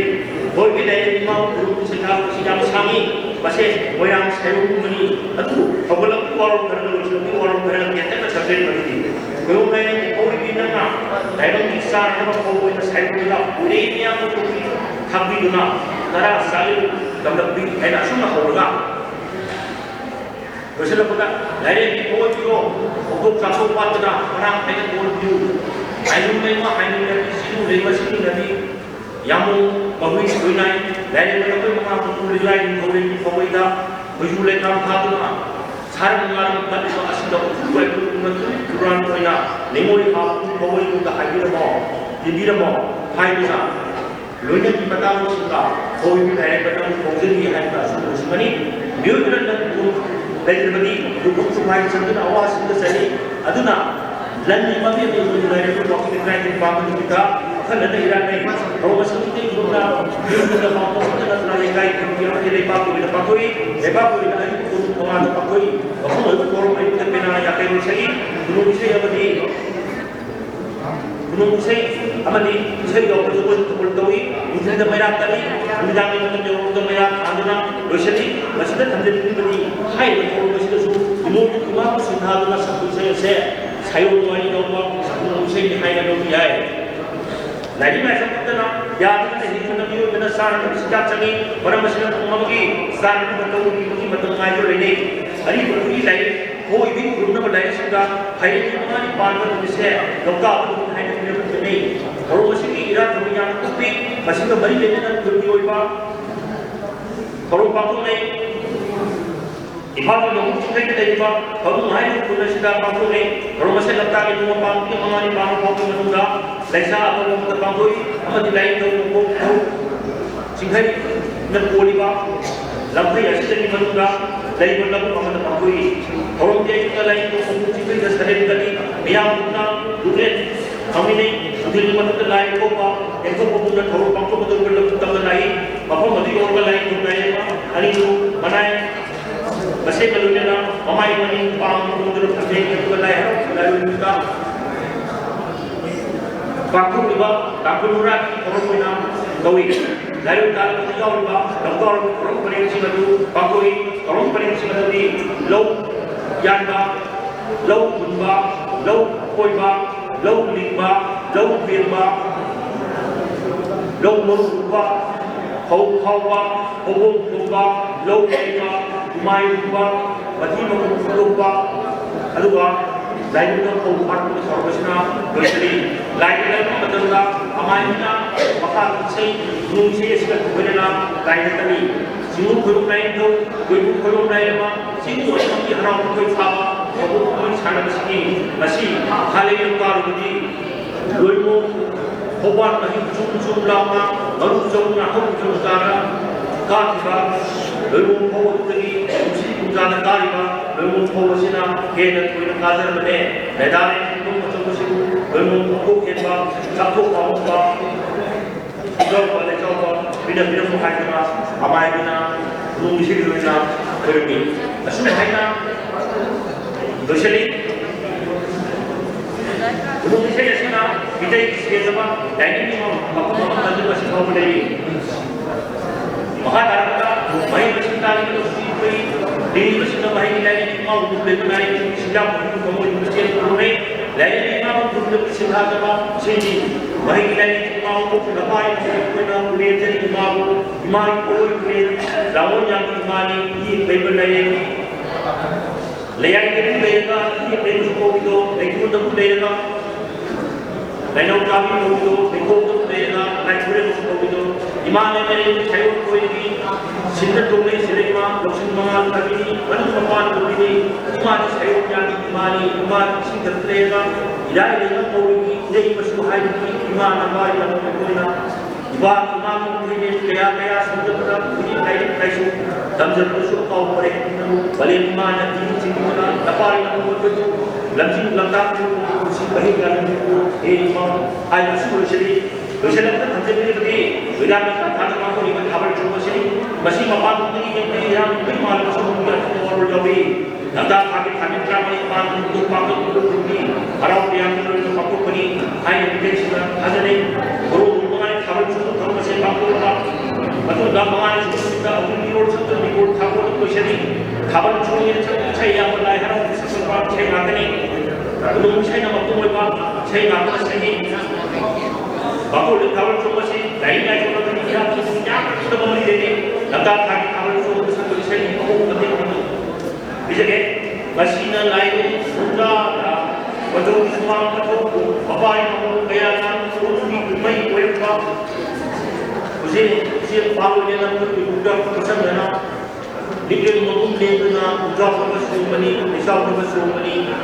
kerana suka, Hai orang saya jadi saya orang pada kelihatan mesti yang hak kalau mesti semua itu silakan ke mo yang boleh siapa sahaja kamu ini lagi mo pada sahaja lagi sahaja hai mesti sekali saya silakan ibu kamu itu lakukan kamu mesti mesti aduh mesti lainnya bukan apa hasil itu lagi ni apa yang mo mesti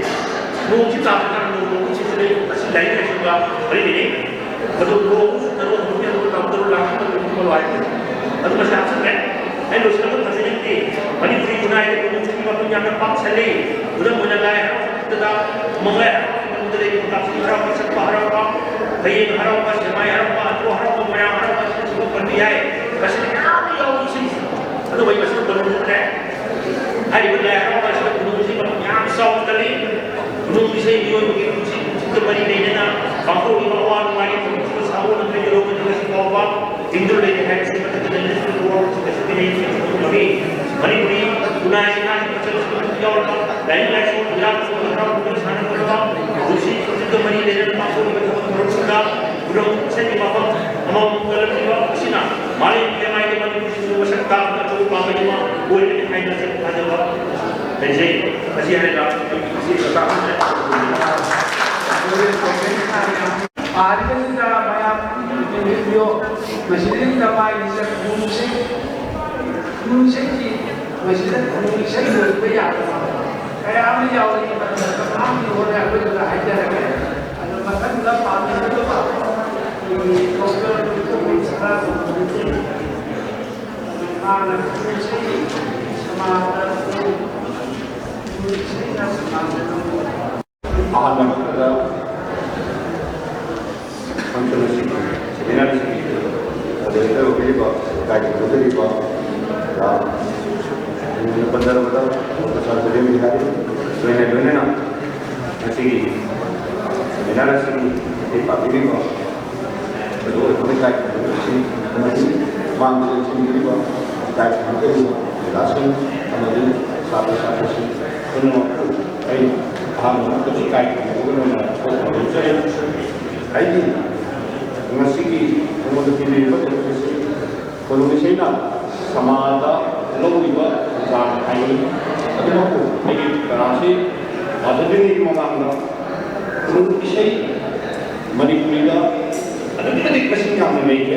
ꯌꯦꯜꯂꯧꯉꯩꯗꯒꯤ ꯍꯧꯅ ꯑꯁꯦꯡꯕ ꯃꯁꯛ ꯇꯥꯛꯇꯨꯅ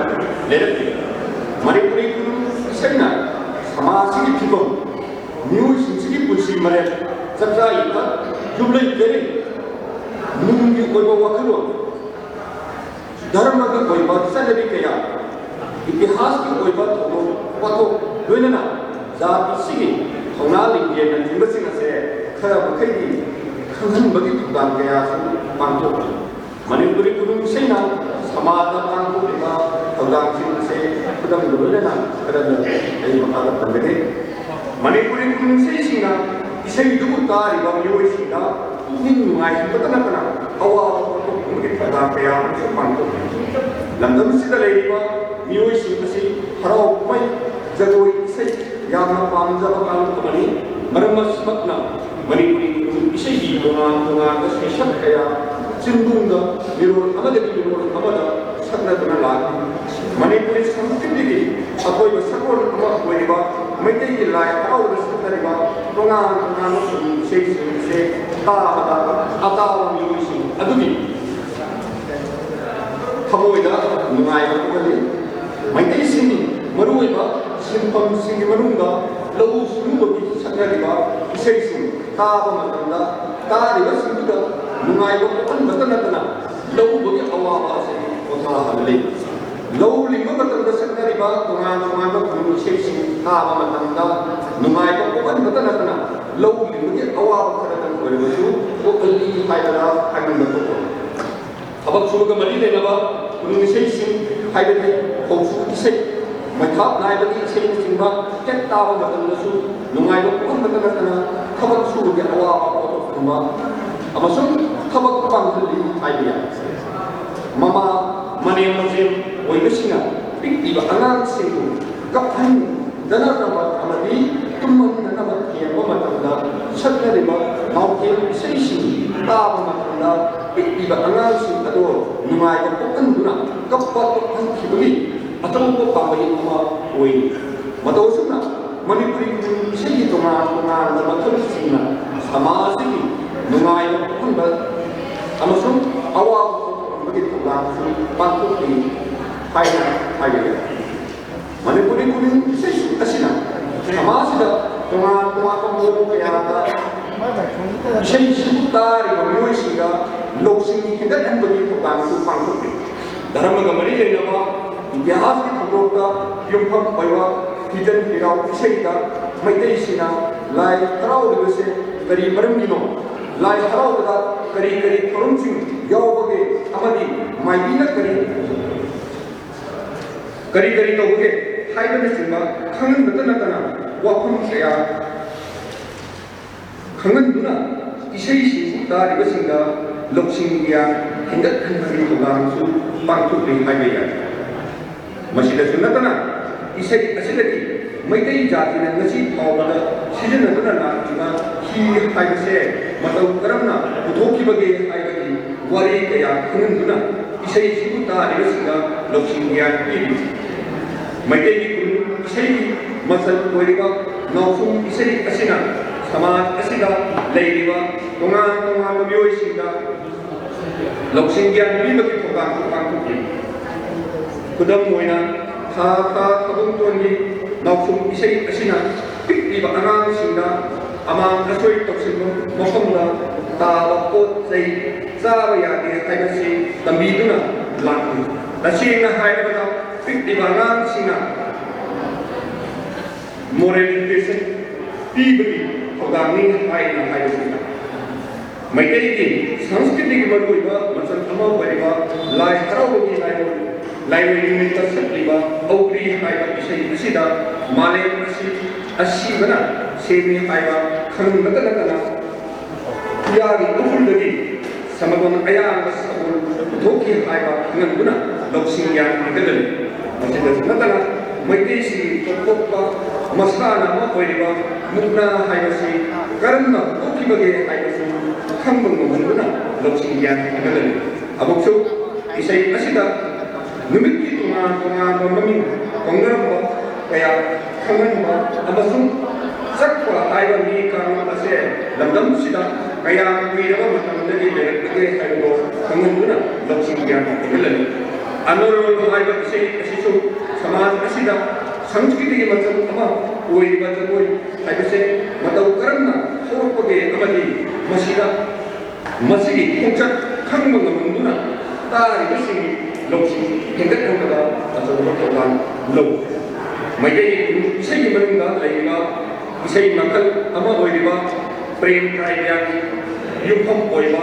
ꯈꯨꯂꯪ ꯏꯁꯩꯗꯁꯨ ꯂꯝꯗꯝ ꯑꯁꯤꯒꯤ ꯃꯤꯑꯣꯏꯁꯤꯡꯗ ꯂꯧꯁꯤꯡ ꯒ꯭ꯌꯥꯟ ꯀꯌꯥ ꯄꯤꯕꯒꯤ ꯊꯧꯗꯥꯡꯁꯨ ꯄꯥꯡꯊꯣꯛꯇꯨꯅ ꯂꯥꯛꯂꯤ ꯈꯨꯂꯪ ꯏꯁꯩꯁꯤꯡꯅ ꯂꯝꯗꯝ ꯑꯁꯤꯒꯤ ꯆꯤꯡ ꯄꯥꯠ ꯇꯨꯔꯦꯜꯅꯆꯤꯡꯕꯒꯤ ꯃꯁꯛ ꯃꯃꯤꯡ ꯈꯪꯕ ꯉꯝꯍꯜꯂꯤ ꯈꯨꯗꯝ ꯑꯣꯏꯅ ꯆꯤꯡꯂꯣꯟ ꯃꯥꯄꯜ ꯂꯥꯟꯅ ꯄꯥꯏꯕ ꯃꯇꯝꯗ ꯍꯥꯏꯕ ꯏꯁꯩ ꯃꯇꯦꯛ ꯑꯁꯤꯗꯒꯤ ꯃꯅꯤꯄꯨꯔꯤ ꯑꯁꯤ ꯆꯤꯡꯂꯣꯟ ꯃꯥꯄꯜꯗ ꯏꯀꯣꯏ ꯀꯣꯏꯁꯤꯟꯗꯨꯅ ꯂꯩꯕꯅꯤ ꯍꯥꯏꯕꯁꯤ ꯈꯪꯍꯜꯂꯤ ꯃꯁꯤꯗꯁꯨ ꯅꯠꯇꯅ ꯏꯔꯤꯜ ꯇꯨꯔꯦꯜꯒꯤ ꯏꯆꯤꯟꯗ ꯂꯝꯂꯦꯟ ꯅꯝꯕꯨꯜ ꯇꯨꯔꯦꯜ ꯏꯍꯧꯔꯦ ꯑꯃꯁꯨꯡ ꯊꯧꯕꯥꯜ ꯇꯨꯔꯦꯜ ꯃꯄꯥꯟꯗ ꯍꯥꯏꯕ ꯏꯁꯩꯁꯤꯡ ꯑꯁꯤꯗ ꯂꯝꯗꯝ ꯑꯁꯤꯒꯤ ꯇꯣꯉꯥꯟ ꯇꯣꯉꯥꯟꯕ ꯇꯨꯔꯦꯜ ꯀꯌꯥ ꯑꯃ ꯆꯦꯜꯂꯤ ꯍꯥꯏꯕꯁꯤ ꯈꯪꯍꯟꯗꯨꯅ ꯃꯅꯤꯄꯨꯔꯒꯤ ꯚꯧꯒꯣꯂꯤꯛ ꯒ꯭ꯌꯥꯟ ꯍꯦꯟꯒꯠꯍꯜꯂꯤ ꯃꯩꯇꯩꯁꯤꯡꯒꯤ ꯑꯀꯣꯏꯕ ꯍꯔꯥꯎ ꯀꯨꯝꯍꯩ ꯑꯃ ꯑꯣꯏꯔꯤꯕ ꯌꯥꯎꯁꯪꯒꯤ ꯊꯥꯕꯜ ꯆꯣꯡꯕꯗ ꯃꯣꯏꯔꯥꯡ ꯀꯪꯂꯩꯔꯣꯜꯒꯤ ꯋꯥꯔꯤ ꯀꯌా ꯁꯛꯅꯔꯤ ꯈꯨꯗꯝ ꯑꯣꯏꯅ ꯈꯝꯕ ꯊꯣꯏꯕꯤꯒꯤ ꯋꯥꯔꯤ ꯏꯁꯩꯅ ꯃꯇꯝ ꯑꯃꯗ ꯂꯩꯔꯝꯕ ꯃꯣꯏꯔꯥꯡ ꯂꯩꯕꯥꯛꯀꯤ ꯌꯨꯝꯂꯩ ꯀꯩꯒꯩ ꯐꯤꯖꯦꯠ ꯆꯛꯆꯥ ꯋꯥꯌꯦꯜ ꯊꯧꯗꯥꯅꯆꯤꯡꯕ ꯈꯪꯍꯟꯗꯨꯅ ꯂꯧꯁꯤꯡ ꯒ꯭ꯌꯥꯟ ꯍꯦꯟꯒꯠꯍꯜꯂꯤ ꯃꯁꯤꯗꯁꯨ ꯅꯠꯇꯅ ꯇꯣꯅꯨ ꯂꯥꯏꯄꯦꯡꯅꯕꯤ ꯑꯃꯁꯨꯡ ꯀꯗꯦꯡ ꯊꯥꯡ ꯍꯥꯏꯕꯒꯤ ꯋꯥꯔꯤ ꯈꯪꯍꯟꯗꯨꯅ ꯂꯧꯁꯤꯡ ꯒ꯭ꯌꯥꯟ ꯍꯦꯟꯒꯠꯍꯜꯂꯤ ꯈꯨꯅꯨꯡ ꯏꯁꯩꯅ ꯂꯝꯗꯝ ꯑꯁꯤꯒꯤ ꯇꯣꯉꯥꯟ ꯇꯣꯉꯥꯟꯕ ꯃꯐꯝꯁꯤꯡꯗ ꯀꯔꯤ ꯀꯔꯤ ꯄꯣꯠꯁꯛ ꯐꯪꯕꯒꯦ ꯍꯥꯏꯕꯁꯤ ꯇꯥꯛꯄꯒꯤ ꯊꯧꯗꯥꯡꯁꯨ ꯄꯥꯡꯊꯣꯛꯏ ꯈꯨꯗꯝ ꯑꯣꯏꯅ ꯃꯇꯦꯛ ꯑꯃꯇꯪ ꯄꯟꯖꯔꯕꯗ ꯈꯨꯌꯣꯏ ꯍꯧꯕ ꯂꯝꯅꯨꯡꯁꯤ ꯕꯤꯁꯅꯨꯄꯨꯔꯤ ꯕꯤꯁꯅꯨꯄꯨꯔ ꯂꯃꯥꯡꯗꯣꯡꯒꯤ ꯆꯟꯗꯟ ꯅꯨꯡ ꯊꯧꯕꯨ ꯅꯨꯡꯃꯥꯏ ꯊꯛꯇꯨꯅ ꯂꯥꯏꯗ ꯈꯤꯛꯂꯦꯟ ꯊꯥꯗꯨꯅ ꯃꯁꯤ ꯑꯩꯅ ꯊꯧꯕꯥꯜꯗꯒꯤ ꯁꯣꯏꯕꯨꯝ ꯑꯣꯏꯕ ꯍꯥꯏꯕ ꯁꯤꯗꯒꯤ ꯑꯩꯅ ꯔꯤꯁꯔꯁ ꯇꯧꯕ ꯃꯇꯝꯗ ꯈꯣꯝꯖꯤꯟꯖꯕꯅꯤ ꯃꯇꯝꯒꯤ ꯏꯁꯩ ꯑꯁꯤꯗ ꯕꯤꯁꯅꯨꯄꯨꯔ ꯍꯥꯏꯕ ꯃꯇꯝ ꯑꯃꯗ ꯂꯃꯥꯡꯗꯣꯡ ꯍꯥꯏꯅ ꯃꯤꯡꯒꯧꯅꯩ ꯍꯥꯏꯕ ꯈꯪꯍꯟꯕꯇ ꯅꯠꯇꯅ ꯂꯝꯗꯝ ꯑꯁꯤꯗ ꯕꯤꯁꯅꯨꯒꯤ ꯃꯟꯗꯤꯔ ꯂꯩ ꯍꯥꯏꯕꯁꯨ ꯈꯪꯕ ꯉꯝꯍꯜꯂꯤ ꯑꯗꯨꯒ ꯕꯤꯁꯅꯨꯄꯨꯔ ꯍꯥꯏꯕ ꯃꯐꯝ ꯑꯁꯤꯗ ꯃꯈꯜ ꯃꯈꯜꯒꯤ ꯅꯨꯡ ꯐꯪꯏ ꯍꯥꯏꯕ ꯈꯪꯍꯟꯗꯨꯅ ꯏꯁꯩ ꯑꯁꯤꯕꯨ ꯇꯥꯔꯤꯕꯁꯤꯡꯗ ꯃꯈꯣꯏꯒꯤ ꯈꯪꯉꯝꯗꯕ ꯀꯌꯥ ꯈꯪꯕ ꯉꯝꯍꯟꯗꯨꯅ ꯂꯧꯁꯤꯡ ꯒ꯭ꯌꯥꯟ ꯍꯦꯟꯒꯠꯍꯜꯂꯤ ꯍꯥꯏꯕꯅꯤ ꯑꯉꯥꯡꯁꯤꯡꯅ ꯎꯔꯥꯎꯕꯤ ꯁꯥꯟꯅꯕ ꯃꯇꯝꯗ ꯁꯛꯅꯔꯤꯕ ꯏꯁꯩꯁꯤꯡꯅ ꯂꯤꯁꯥꯡ ꯂꯧꯁꯤꯡ ꯒ꯭ꯌꯥꯟ ꯍꯦꯟꯒꯠꯍꯟꯕꯒꯤ ꯊꯧꯗꯥꯡꯁꯨ ꯄꯥꯡꯊꯣꯛꯂꯤ ꯈꯨꯗꯝ ꯑꯣꯏꯅ ꯎꯗꯒꯤ ꯆꯥꯎꯕ ꯈꯣꯡꯅꯥꯡꯒꯤ ꯃꯅꯥ ꯄꯨꯕ ꯍꯩꯅꯧ ꯍꯥꯏꯕ ꯏꯁꯩ ꯑꯁꯤꯗꯒꯤ ꯈꯣꯡꯅꯥꯡ ꯍꯥꯏꯕ ꯎ ꯃꯈꯜ ꯑꯁꯤ ꯂꯝꯗꯝ ꯑꯁꯤꯗ ꯐꯪꯕ ꯑꯆꯧꯕ ꯎ ꯃꯈꯜ ꯑꯃꯅꯤ ꯍꯥꯏꯕ ꯈꯪꯍꯟꯕꯇ ꯅꯠꯇꯅ ꯍꯩꯅꯧ ꯍꯥꯏꯕ ꯄꯥꯝꯕꯤ ꯑꯁꯦ ꯃꯅꯥ ꯌꯥꯝꯅ ꯀꯨꯡꯕ ꯎꯅꯤ ꯍꯥꯏꯕꯗꯨ ꯈꯪꯍꯟꯗꯨꯅ ꯂꯧꯁꯤꯡ ꯒ꯭ꯌꯥꯟ ꯍꯦꯟꯒꯠꯍꯟꯕꯒꯤ ꯊꯧꯗꯥꯡ ꯄꯥꯡꯊꯣꯛꯂꯤ ꯃꯅꯤꯄꯨꯔꯤ ꯔꯥꯏꯖ ꯑꯁꯤꯗ ꯈꯨꯟꯗꯥ ꯂꯩꯇꯥꯗꯨꯅ ꯂꯩꯔꯤꯕ ꯃꯩꯇꯩꯁꯤꯡꯅ ꯀꯔꯤꯒꯨꯝꯕ ꯐꯠꯇꯕ ꯊꯕꯛ ꯑꯃ ꯇꯧꯔꯒꯦ ꯍꯥꯏꯅ ꯈꯜꯂꯛꯄ ꯃꯇꯝꯗ ꯊꯕꯛ ꯑꯗꯨ ꯇꯧꯍꯟꯗꯕꯒꯤ ꯊꯧꯗꯥꯡ ꯈꯨꯅꯨꯡ ꯏꯁꯩꯁꯤꯅ ꯄꯥꯡꯊꯣꯛꯂꯤ ꯈꯨꯗꯝ ꯑꯣꯏꯅ ꯃꯩꯇꯩꯁꯤꯡꯒꯤ ꯂꯥꯏ ꯍꯔꯥꯎꯕꯒꯤ ꯂꯥꯏꯅꯤꯡ ꯅꯨꯃꯤꯠꯇ ꯁꯛꯅꯔꯤꯕ ꯑꯧꯕꯤ ꯍꯥꯏꯕ ꯏꯁꯩ ꯑꯁꯤꯗ ꯑꯁꯤꯕꯅ ꯁꯥꯎꯕꯗꯒꯤ ꯀꯣꯔꯣꯛꯇꯣ ꯂꯥꯎꯊꯤꯕꯅ ꯊꯥꯕ ꯍꯋꯥꯏ ꯊꯔꯥꯛꯅꯆꯤꯡꯕ ꯃꯦꯠꯈꯥꯏꯗꯨꯅ ꯑꯃꯥꯡ ꯑꯇꯥ ꯊꯣꯛꯍꯟꯗꯨꯅ ꯃꯥꯡꯍꯟꯕꯒꯤ ꯋꯥꯐꯝ ꯄꯜꯂꯤ ꯃꯁꯤꯅ ꯂꯝꯗꯝꯁꯤꯒꯤ ꯃꯤꯑꯣꯏꯁꯤꯡꯗ ꯐꯠꯇꯕ ꯊꯕꯛ ꯇꯧꯅꯤꯡꯗꯕꯒꯤ ꯋꯥꯐꯝ ꯈꯪꯍꯟꯕꯒꯤ ꯊꯧꯗꯥꯡ ꯑꯁꯤ ꯄꯥꯡꯊꯣꯛꯏ ꯂꯝꯗꯝ ꯑꯁꯤꯗ ꯂꯩꯔꯤꯕ ꯏꯄꯥ ꯅꯨꯄꯤꯁꯤꯡ ꯑꯌꯥꯝꯕ ꯃꯄꯨꯡ ꯃꯔꯩ ꯐꯥꯗ꯭ꯔꯕꯗꯤ ꯌꯨꯝ ꯄꯥꯟꯅꯗꯦ ꯍꯥꯏꯕꯁꯤ ꯃꯩꯇꯩ ꯏꯁꯩꯁꯤꯡꯅ ꯈꯪꯍꯜꯂꯤ ꯈꯨꯗꯝ ꯑꯣꯏꯅ ꯈꯔꯥꯕ ꯑꯃꯁꯨꯡ ꯅꯣꯡꯊꯥꯡ ꯂꯩꯕ ꯑꯅꯤꯒꯤ ꯄꯥꯎꯁꯥ ꯏꯁꯩꯅ ꯂꯝꯗꯝꯁꯤꯒꯤ ꯃꯤꯑꯣꯏꯁꯤꯡꯒꯤ ꯃꯅꯨꯡ ꯃꯇꯝ ꯆꯥꯅ ꯌꯨꯝ ꯄꯥꯟꯒꯗꯕꯅꯤ ꯍꯥꯏꯕꯒꯤ ꯄꯥꯎꯇꯥꯛ ꯄꯤꯔꯤ ꯈꯨꯗꯝ ꯑꯣꯏꯅ ꯄꯜꯂꯕꯗ ꯌꯥꯎꯔꯨꯕꯒꯤ ꯁꯉꯥꯏꯅ ꯃꯆꯤ ꯀꯩꯀꯨ ꯊꯣꯛꯇꯔꯤ ꯍꯥꯏꯕꯅꯆꯤꯡꯕ ꯃꯇꯦꯛ ꯈꯔꯁꯨ ꯄꯟꯖꯔꯦ ꯃꯊꯛꯀꯤ ꯑꯁꯤꯗ ꯅꯣꯡꯊꯥꯡ ꯂꯩꯕꯅ ꯃꯍꯥꯛ ꯌꯨꯝꯕꯥꯟꯕ ꯌꯥꯕ ꯅꯨꯄꯤ ꯑꯃ ꯑꯣꯏꯕꯒꯤ ꯃꯄꯨꯡ ꯃꯔꯩ ꯐꯥꯗꯔꯤ ꯑꯗꯨꯒ ꯑꯔꯥꯕ ꯃꯍꯥꯛꯁꯨ ꯌꯨꯝꯕꯥꯟꯕ ꯌꯥꯕ ꯅꯨꯄꯥ ꯑꯃ ꯑꯣꯏꯕꯒꯤ ꯃꯄꯨꯡ ꯃꯔꯩ ꯐꯥꯕ ꯑꯣꯏꯗ꯭ꯔꯤ ꯍꯥꯏꯕ ꯈꯪꯍꯟꯗꯨꯅ ꯂꯝꯗꯝꯁꯤꯒꯤ ꯃꯤꯑꯣꯏꯁꯤꯡꯗ ꯃꯄꯨꯡ ꯃꯔꯩ ꯐꯥꯗ꯭ꯔꯤꯉꯩꯗ ꯌꯨꯝ ꯄꯥꯅꯤꯡꯗꯕꯒꯤ wakal kokali asumna landam sudah lagi pemilih sih dia mana mapung mari harga yung pandai sana dia besi kau dah mengenal kli Manipuri kunung isai sina sama asida mama ngai di sana ramba amadi hobi kau pada sana di punya lagi ma संस्कृति के तोमान मसक गया खनन बगे पुराण को पांतो मणिपुरी खुन से सिना समाज से लेबा म्यूई सिंह इरा को तमुना ईश्वर गुरुंजब की चनरी लेरसपि खाइबा सुता उदम होना सना लो खाइबा खुन से असे निंथौगी उनसी उनसांगनबा अमली अवा अना लगी ना को बगे दबता संगई खाइबा खंगन बतनतना मैतै अरुवा लाइनी खाइबा खाजनरिबा पाखंग बगी मति मयाय थिंबा सो खंगन बगे थोरां सु पांगो खोयु लबो खाइबा इसे असिनसु लंगम सिगि मियोइ सिंगसे तिनु लाइलो फतबा ताथोखिनबगी अमली महिक मता कोखनबगी दमका संगबगी हाइसे खंगन बगे थोरां सु पांगो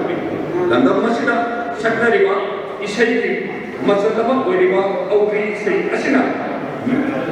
हवोई भी है बसे हवोई लारी बिनी हाय बसे हम बतना तना महाक गिरा कोई तो रोबदी होको सातो हेंगल अली हाय बदी हाजने ले है बसे सु खंगन बगी का पांगो नंगलाव बिसौ सही नंगलाव सही सकनरी बा बसिना लंदन मसिदा नोंता दगन को मतमदा नो हंदबगी दबता ईश्वरको इरा मुनिबगी को पांगो है ऐसे खंगले मसीदा सुनतना इसे नोंगी तोंगान मखल अमसु हौरतपम ताकगा लोइनना हौरतपम खेनबगी मतुं इना नोंगी मतौ खेना हंबसु बि मणिपुरी खुनु इसेगी मनुंगा लाइटिंग अमसु इरा खुंगी मरि लेनबा इसे सिंगी मरुइबा थौदांगी इरा खुंगी अदु मपुं फानबा सिनि खुदम होइना मैते गेलम में दे होना पांचो कुना लाखलिबा लाई हराउ की थोरम द औपी हिजन हिरा याकै पनि सिंग इसे सिंग असे सकबी लाई हराउ की थोरम तदो मपुं फाने मसिना अमरोदा हायरा लाई हराउ की थोरम असिबु मपुं फानबगी थोदाम असे मैते की खुन इसेना पांचो की हायबता गुनुं इसेनि मनुंदा मिगों थागोंबा हाय इसे असिना जाति असि थवाई का मरि लेनबा वांगु दोनगी मतांगा मये सेना खंगन बगे थोदां सु पांथोकि करिगुंबा लंदम असिदा हराउ कुमै अमा पांथोकलबदि मियोय बगी हक्जांग बगी थवाई का मपांदा थुमै हैसे खाजनबिसु लैबदगी लाई हराउ बगी लाइनोनि असिली हाबन चोंबगी अरोइबा चोंबा जुनिबा मिगोन थागोबा हाइबा खंगबा खुनु इसे असे शक्तना मियोइबगी थवाइबमा मीगा पालन तब असिबु सुगुंदगी ही तोंगुना सुगुंदलगा लेकाय नतगा कुबल अदुदा लेइबा मीसिं अदुनि मसादा थवाइबु ओसिलबगी मना लो मसिदा सुगंदना थवाइसिं असे खोइदौगी मखादा खुदोल अहुम चथरगा सनागी सोजै सोंदुना लेरि है मसिगी सुमतक्ता मिगो थागोबा हाइदे इसे असिना मैते अवां नोंको भारतकी पानी खंगनिबा लोका पा असिना महाकी मसाम मामन हाइबदी इरम ताय हाइबसिसु खंगनबगी थोदां पांतो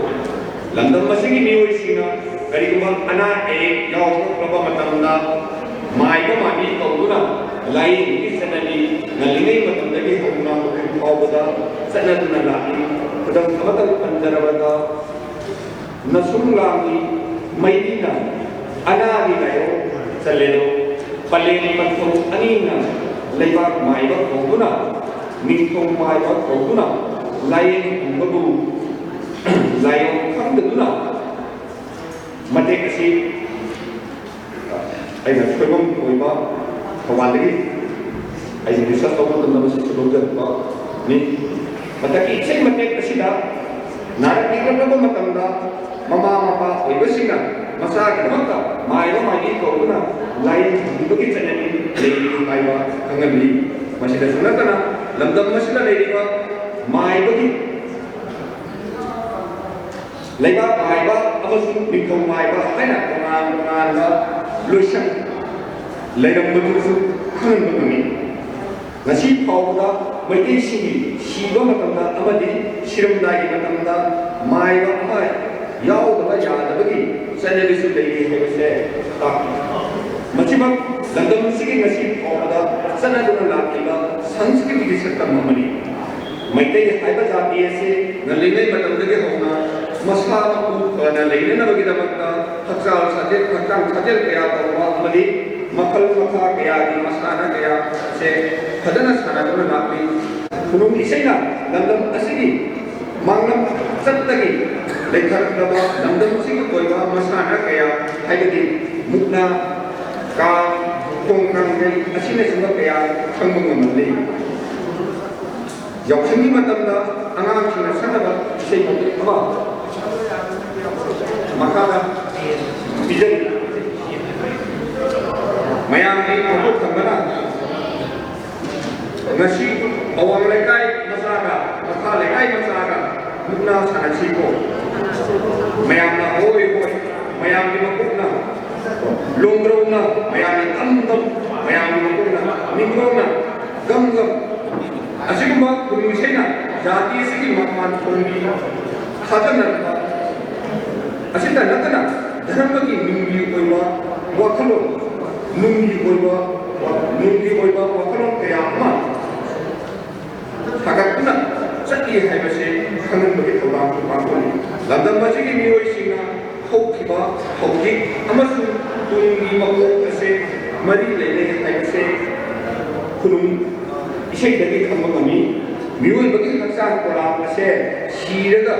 mare melo nunga tenki aduga hawai na shibanai ni sayo haibadi makok kaya jiwa koina ko kini haibadi wakhalo ase hokki pawada maitei singa kadana dun lei kudam koina pallabada hayeng ki makok lawo amada pahuba naha pameni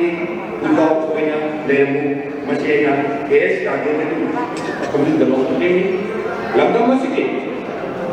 kudalika dun lei ba maitei singa apa thaba amat tawma tanga tha sikhamdaida amade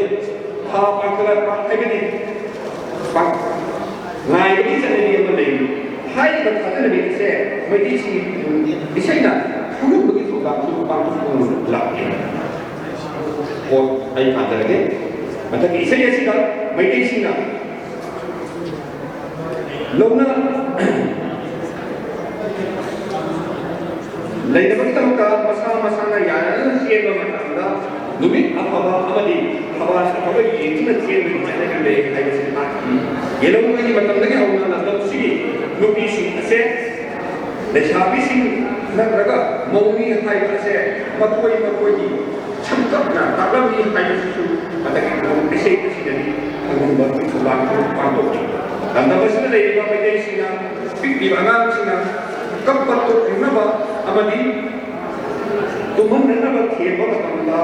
mama ogisinga uduna khebri sanali le ni taksi abungton ni isega sunali mai singa mama mire homa ogun awda chimnare ba pochai kaya su kunun isega khan bagi thoda kaya asu panto kunala ti damoina lokaro isei dagi yorpa sijena ba ore haibasi khangami hijan hirawi isei dagi maitei sinaramba hi ase karamna saaki bro haibasi wakom thangan natana lamdam sigi ama yan manamda karamna ira kumi tabane haibado thangam namale lamdam masida au suba tamda sub amasu subal ase galime matamda ni object powder sinandam lakli wakom ase au isaida misi gidi subal mai pakti au gidi suki nami haina sai ba asidani khangam namale aiba asina sidatana misi haiba akan mu sina subal alarmi haiba khangam nam badana kana anan hai oiba sina 사나름이 아이와 강한 놈이 보다 남쪽 그가 아이들이 세계시다 농규 외모와 카메라 아이거나 축 아무튼 futbol 아시나 누파 아무튼 누비 그거기 비농기 학장이 마고이나 롱분이 아이와 하다가 와고 론 보이나 시주나는 분이 찾아내실래 람다마스기 분이세나 매대 대화 하세 인포마스나 레바가미 아이와 나타나타나 닝카우나 야린다가 그걸 떠오르니 제가 이 해것이 이 짜나디에서 하는구나 락리 구덩 보이나 하이고 농덕 뭉시바 나순랑이다 케미나이 보이르버스 파무바 나타기 구덩 마시스 아이나 예스 라디에서 이렇게구나 이세이 만데 까시다 진쿠버기 아마타 옥체비 마모 토비나 한국은 음식이 기다렸다. 더보다 로이 사드나 미나이 오이러버스 오이자기 하이바 시대기 내바 니코 아마디 강남 터우시나 마사노기 하이 마사노기 파와 하이바 인더기 남았다. 로이 사드기 세대기 되니 하이바 상한국의 부담세 방법구나 라기 마탁다 반저기가 그야 아시 예누르가 Manipuri में से कया से नियम नाइना नगरबदी समाज ऐसी मीसी खुशी मरे वक्त लोन सनबी फजनबी इतिहास के तोमान पर ताकत कया लंदन ऐसी कोई बा बहुशाली पोचेसी नुपानुपी मरी अपाम पामदा लिचत साधत नुंगी कोई बा वक्त लोन धर्म कर्म नजिंबा कया नजिंबु मुन्ना खंगो कमले मशीदसु नतना कुनुम इसेना अताबा मिमुं खुदिमंता हौखरबा मतमदगिना हौदि हौगी कुसिगी तोंगान मसिदसु महाव लेना तहनदुना अवा पथान मतनतना समाज असगी संस्कृति की मसक मपुं फान नकरसु खरा मखै खन बगे जो पतानो पाको खुला ती हाइस कदा मसिदा केसिन Thank you. Dr. Sarah Javneji, thank you. Dr. Ji हम पास ही गए पता नहीं कोई कोई अब्दुल्ला शाह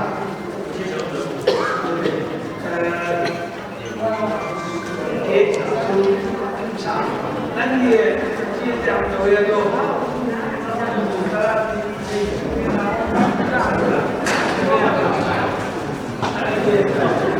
मैं अदुगा मैं discussion kita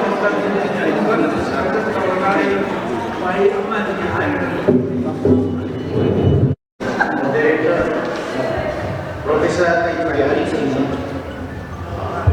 Mani Raisa Secretary Bengal President of Binari Singh Mang Diripa Nasi Aina College Tampada Manipuri Subject yang kawayana Tamjaba Ayuhara Tampa Namna Bande Lagi Mang President of Binari Singh Aina Moi Wayang Numai Baita Aduga Udasin Uda Medam Singh Satra Satri Research Scholar Singh Punamku Aina Kai Nubuchari Aini Nakra Leiba Asi Mayam Mayu Abdul Rahim Koi Mayam Rahim Mayam Kami Mahagasi lecture Wali Madam Sagi Joint Director na Dharmadas na hai bari amne Shivawari kal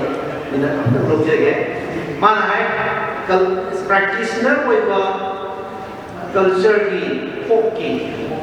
atuda scholars in the Germany hai go apam adana practitioner koi ba singers koi ba folk ki song madan sana tham jage thank you Tamgi kunu mai ngau ba Tamgi kunu mai ngau ba Iban ilau ji lau ya da chek na chang ta bia no Iban ilau ji lau ya da chek na chang ta bia no Tera kha da lau ngapi aina putage kadeda tera khada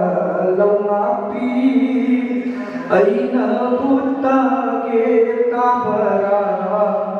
lingol di samlang laupergi tabane lingol di samlang laupergi tabane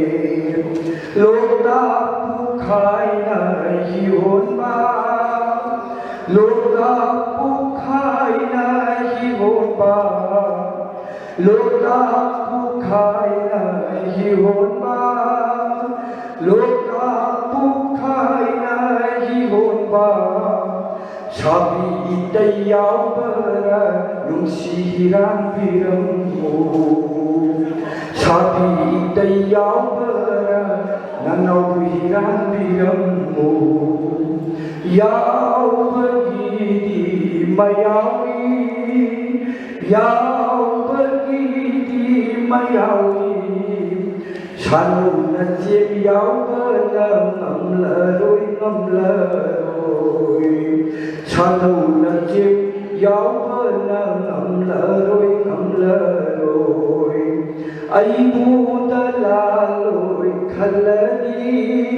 ai budalaloi khalani hiru hinau boduna hira o hiru hinau boduna hira o ai wareda kumantu malayaba ai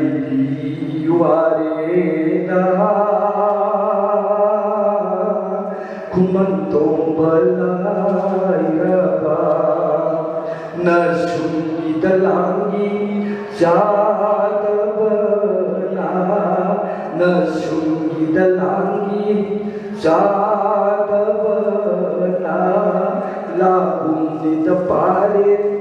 laigum ni danaure khumanto balairaba awi ba awi mari jadi jago ya jago sana panggil pisina jalan masalah mati betul dalam cermin jinya nasi tunangi tapakin nasi mainobi jinya nasi tunangi tapakin nasi mainobi toko mana toko tuk nasi haibera sikap mana kapung tuk nasi haibera jinya nasi tunangi tapakin nasi mainobi tapakin nasi mainobi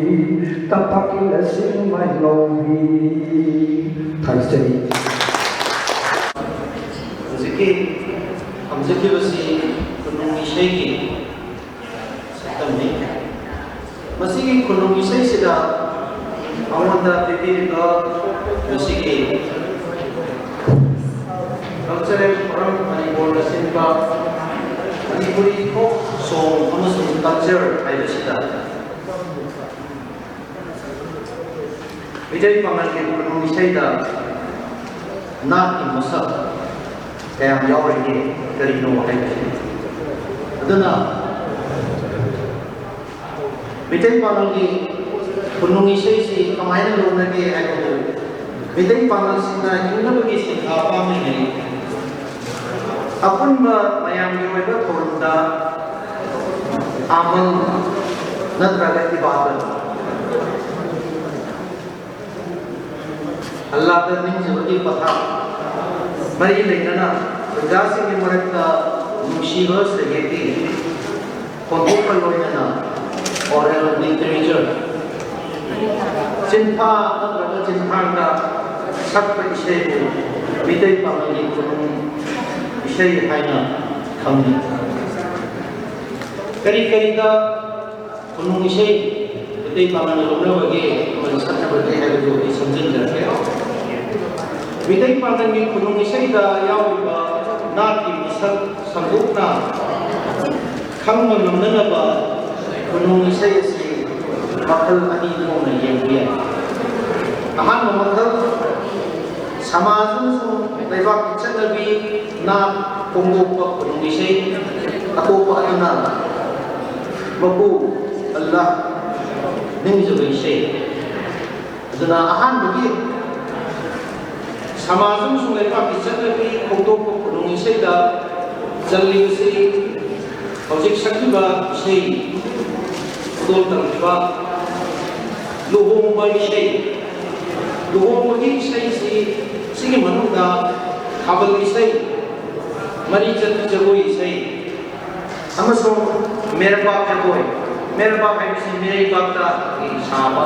ꯂꯥꯛꯄ ꯏꯄꯨꯁꯤꯡ ꯈꯨꯗꯧ ꯍꯥꯏꯇꯥꯔꯦ ꯃꯈꯣꯏꯅ ꯗꯞ ꯑꯃ ꯐꯝ ꯑꯃ ꯅꯥꯝ ꯑꯃ ꯄꯥꯏꯔꯒ ꯁꯥꯕ ꯖꯒꯣꯏ ꯑꯗꯨꯗꯒꯤꯗꯤ ꯅꯨꯄꯥꯁꯤꯡꯅ ꯁꯥꯕꯗꯨ ꯁꯨꯝ ꯐꯖꯕ ꯋꯥꯠꯂꯛꯄꯗꯒꯤ ꯅꯨꯄꯤꯁꯤꯡꯅ ꯄꯥꯝꯖꯔꯛꯇꯅ ꯁꯥꯈꯤꯕꯗꯨ ꯑꯗꯨꯅꯤ ꯑꯩ ꯃꯈꯥꯗ ꯌꯥꯝꯅ ꯐꯖꯅ ꯗꯣꯀꯨꯃꯦꯟꯇꯦꯠ ꯏꯕꯅꯤ ꯁꯝꯖꯤꯟꯖꯔꯛꯄꯗ ꯍꯧꯁꯨ ꯏꯁꯩ ꯃꯅꯤꯄꯨꯔꯒꯤ ꯃꯥꯟꯅꯕ ꯀꯃꯟꯅꯤ ꯅꯥꯎꯁꯨꯝ ꯏꯁꯩ ꯅꯋꯥ ꯏꯁꯩ ꯑꯁꯤꯅꯆꯤꯡꯕ ꯑꯗꯨꯒ ꯈꯨꯅꯨꯡ ꯏꯁꯩꯁꯤꯗꯩꯗ ꯑꯩꯈꯣꯏ ꯃꯩꯇꯩ ꯄꯥꯉꯜꯅ ꯑꯩꯈꯣꯏꯒꯤ ꯂꯣꯟ ꯀꯜꯆꯔꯁꯤꯗ ꯅꯥꯠꯀꯤ ꯃꯁꯛꯇꯨꯗ ꯂꯣꯟ ꯌꯨꯝꯅꯥꯛ ꯁꯥꯒꯩ ꯅꯤꯡꯊꯧꯅꯕꯤꯕ ꯃꯅꯤꯄꯨꯔꯗ ꯃꯤꯇꯩ ꯅꯤꯉꯣꯜ ꯂꯧꯔꯒ ꯂꯩꯕ ꯅꯨꯄꯥꯕꯨ ꯃꯗꯨ ꯌꯦꯛ ꯁꯂꯥꯏꯒꯤ ꯃꯅꯨꯡ ꯆꯟꯗ꯭ꯔꯕꯁꯨ ꯌꯦꯛ ꯁꯂꯥꯏꯒꯤ ꯅꯤꯉꯣꯜ ꯂꯧꯕꯅꯤꯅ ꯌꯨꯝꯅꯥꯛ ꯁꯥꯒꯩ ꯄꯤꯕ ꯍꯥꯏꯕꯁꯦ ꯂꯣꯅꯤ ꯃꯇꯝꯗꯨꯒꯤ ꯆꯠꯅꯕꯤꯅꯤ ꯑꯗꯨꯅ ꯃꯩꯇꯩ ꯄꯥꯉꯜꯒꯤ ꯌꯨꯝꯅꯥꯛ ꯁꯥꯒꯩꯁꯤ ꯄꯨꯟꯊꯣꯛꯄꯗ ꯃꯩꯇꯩ ꯏꯃꯥꯁꯤꯡꯗꯨꯒꯤ ꯌꯦꯛ ꯁꯂꯥꯏꯗꯨꯒ ꯅꯛꯁꯤꯟꯅꯅ ꯃꯔꯤ ꯆꯠꯄ ꯑꯃꯅꯤꯅ ꯂꯣꯟ ꯑꯇꯩꯒ ꯑꯇꯩꯒꯤ ꯆꯠꯅꯂꯣꯟ ꯃꯌꯥꯝꯁꯦ ꯃꯁꯤꯒꯤ ꯈꯨꯅꯨꯡ ꯏꯁꯩ ꯑꯁꯤꯗꯁꯨ ꯀꯌꯥꯝ ꯅꯛꯅꯔꯒ ꯆꯠꯂꯤꯒꯦ ꯍꯥꯏꯕꯗꯨꯅꯤ ꯂꯣꯟꯗ ꯍꯧꯖꯤꯛꯀꯤ ꯁꯛꯈꯤꯕ ꯏꯁꯩꯗꯨꯗ ꯃꯅꯤꯄꯨꯔꯤ ꯂꯣꯟ ꯑꯁꯤ ꯑꯩꯈꯣꯏꯒꯤꯗꯤ ꯏꯃꯥ ꯂꯣꯟꯅꯤ ꯑꯗꯨꯅ ꯃꯅꯤꯄꯨꯔꯤ ꯂꯣꯟ ꯃꯁꯛ ꯇꯥꯛꯄꯗ ꯃꯤꯇꯩ ꯄꯥꯉꯜꯁꯨ ꯑꯆꯧꯕ ꯊꯧꯗꯥꯡ ꯂꯧꯏ ꯍꯥꯏꯗꯅ ꯇꯦꯟꯇꯛꯅ ꯊꯝꯖꯒꯦ ꯁꯦꯂꯝ ꯁꯤꯟꯊꯥꯗ ꯈꯨꯂꯪ ꯏꯁꯩꯅꯆꯤꯡꯕ ꯃꯃꯥꯡꯗꯁꯨ ꯁ꯭ꯀꯣꯂꯔ ꯀꯌꯥꯅ ꯍꯥꯏꯕꯤꯕ ꯑꯣꯖꯥ ꯀꯌꯥꯅ ꯑꯗꯨꯗꯒꯤ ꯈꯨꯂꯪ ꯏꯁꯩꯁꯤ ꯅꯨꯄꯥꯅ ꯁꯛꯄ ꯑꯃ ꯅꯨꯄꯤꯅ ꯁꯛꯄ ꯑꯃ ꯂꯧ ꯁꯨꯕꯗ ꯀꯩꯗ ꯑꯗꯨꯒ ꯃꯗꯨꯁꯨ ꯑꯗꯨꯝ ꯑꯩ ꯄꯥꯔꯔꯣꯏꯒꯦ ꯇꯦꯟꯁꯤꯜꯂꯛꯄꯗ ꯍꯧꯁꯨ ꯏꯁꯩꯁꯤꯗ ꯐꯥꯒꯤꯁꯨ ꯑꯗꯨꯝ ꯑꯣꯏꯔꯞ ꯇꯧꯕ ꯑꯗꯨꯒ ꯔꯤꯌꯦꯂꯤꯇꯤ ꯄꯛꯄꯁꯨ ꯌꯥꯎꯏ ꯈꯨꯗꯝ ꯑꯣꯏꯅ ꯍꯥꯏꯕꯗ ꯏꯃꯥꯒꯤ ꯏꯉꯣꯜ ꯅꯨꯡꯁꯤꯕ ꯏꯃꯥꯒꯤ ꯏꯉꯣꯜ ꯀꯞꯄꯅꯨ ꯃꯃꯥꯅ ꯍꯥꯏꯔꯤꯅꯤ ꯅꯤꯡꯕ ꯊꯨꯡꯗ꯭ꯔꯁꯨ ꯀꯞꯄꯅꯨ ꯆꯔꯥ ꯆꯥꯅꯕ ꯁꯨꯔꯤꯕꯅꯤ ꯍꯧꯁꯨꯕꯒꯤ ꯍꯩ ꯄꯥꯈꯪꯅ ꯁꯨꯕꯅ ꯆꯒꯦꯝ ꯊꯣꯛ ꯍꯅꯨꯕꯤꯅ ꯁꯨꯕꯅ ꯋꯥꯏꯕꯨ ꯊꯣꯛ ꯂꯩꯁꯥꯕꯤꯅ ꯁꯨꯕꯅ ꯃꯆꯪ ꯊꯣꯛ ꯀꯨꯃꯥꯔꯤ ꯍꯋꯥꯅ ꯇꯥꯕꯅ ꯁꯨꯕꯅ ꯋꯥꯏꯕꯨ ꯊꯣꯛ ꯀꯨꯃꯥꯔꯤ ꯍꯥꯏꯕꯗꯤ ꯂꯩꯁꯥꯕꯤ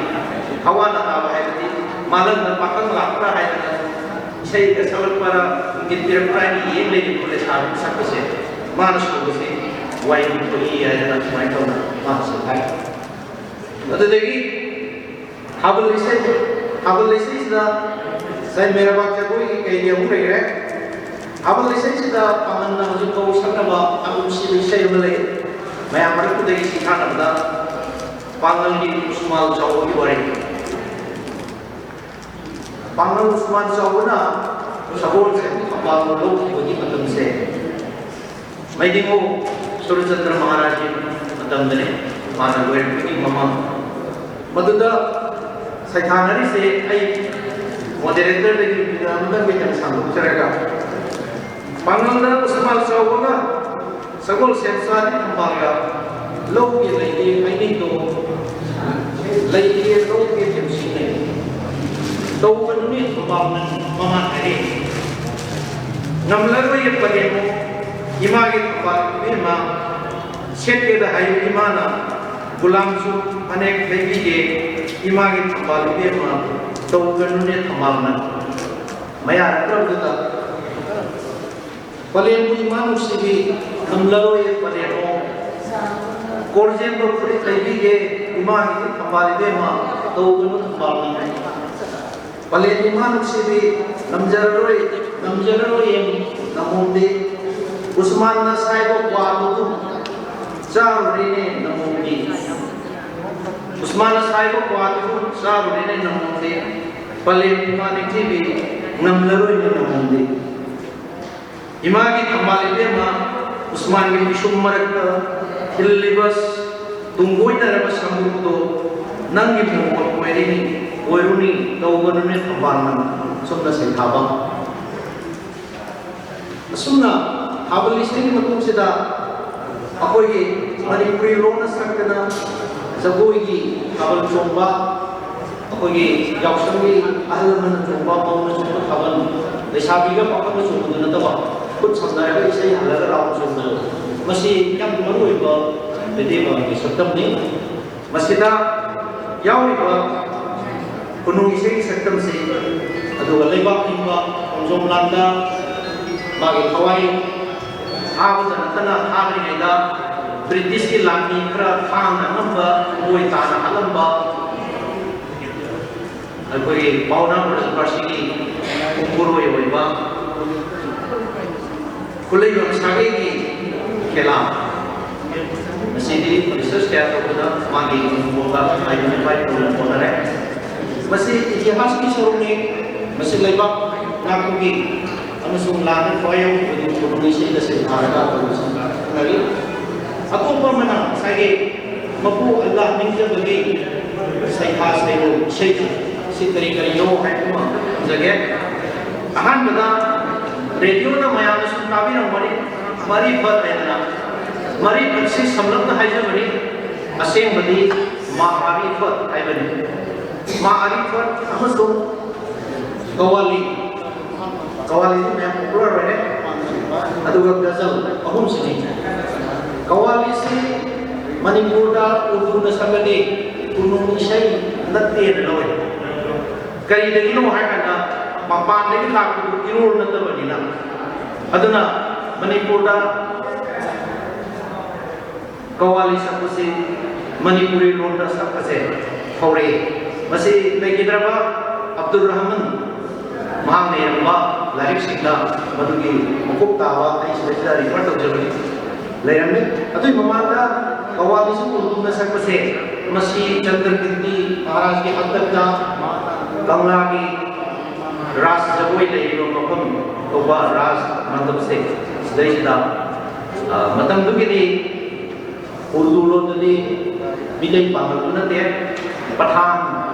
mapante ki British ki India ki citizen mo kasi ni madona perform ko umay mo nya na udegi Manipuri mo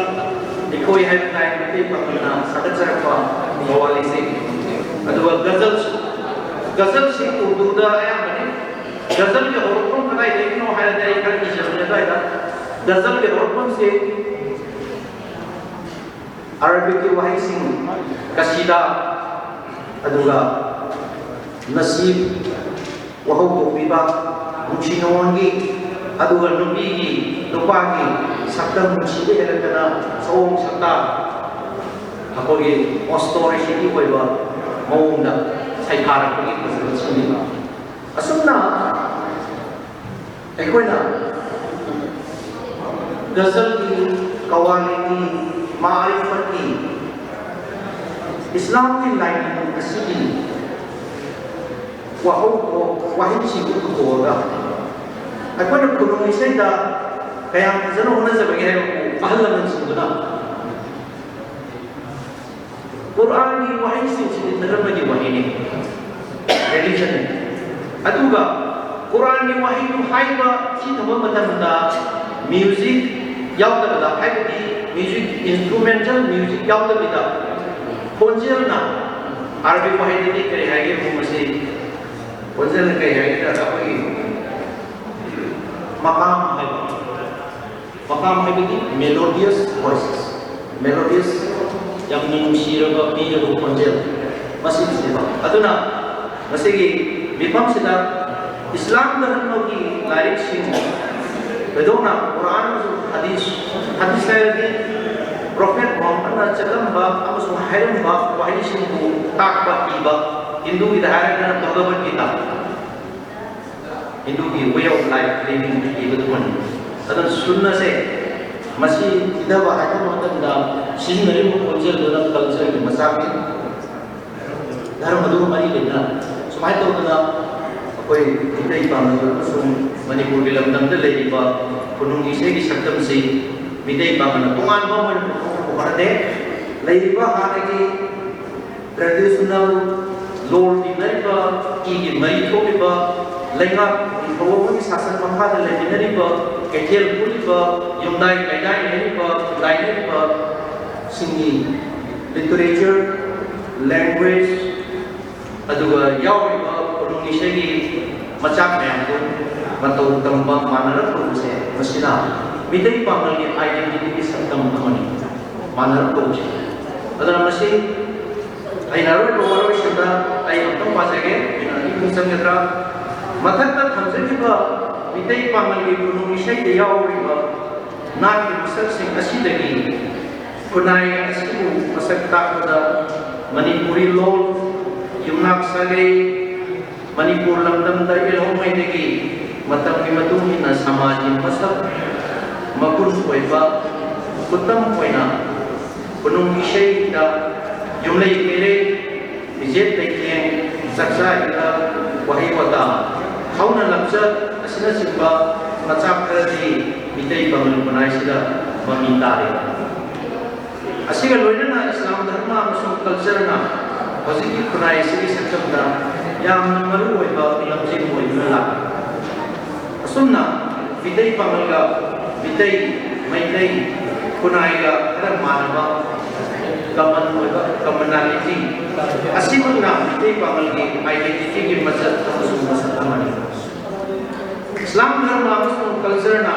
Manipur masuk India sila apun bagi masak masuk makunga loina na seminary masimang syncretic culture ni masak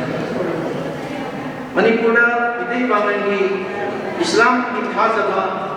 Islam ni kamu menyampaikan pak amal ibadat amasung morality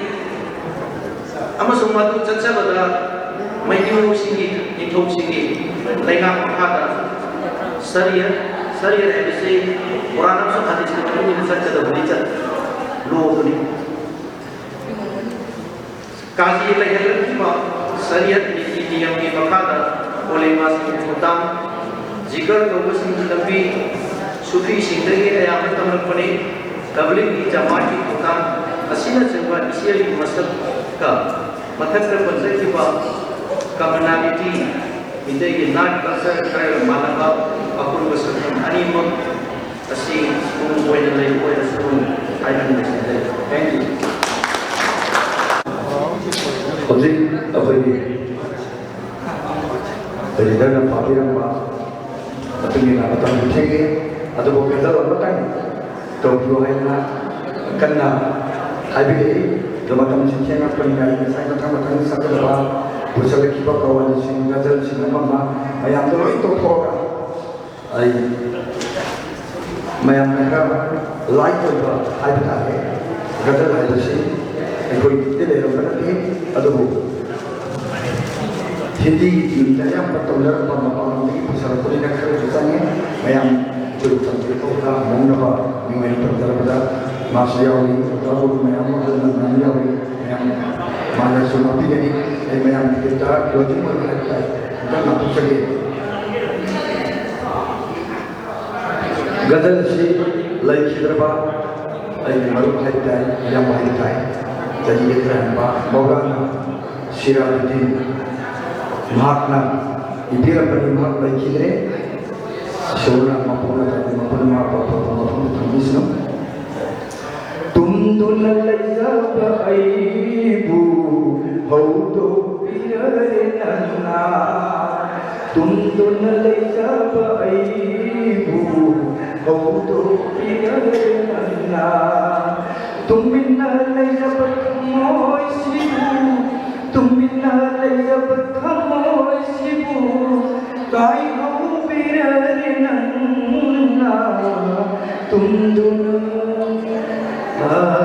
tumduna leijaba aibu autopiranna nuzagi nithi bijengauto yebagi pembanai nuzagi nithi bijengauto nuzagi nithi bijengauto yebagi pembanai sajibu ngabjabi mitana sajibu ngabjabi mitana amuk tanghuna yang lambado aidi punau maure tumduna hai hai tumduna leijaba aibu bauto pirana awapa pipi yelapara kanana leitham taklapa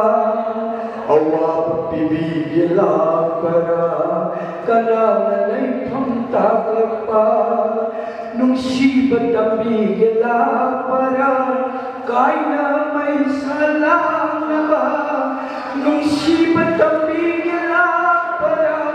kaina mai salanaba tumduna hai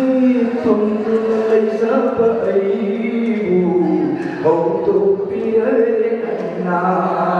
tumina leijaba thamoi sibu tumina leijaba thamoi sibu kai autopiranna tumduna leijaba aibu autopiranna tumduna leijaba aibu autopiranna mayamda ogiti koi scholar manina ma ke pabrik ado atoi chi sida kalima karang wa ma menteri kami bertanya hai bertanya dari mayam ma mayam itu sampai karena kaya kami wa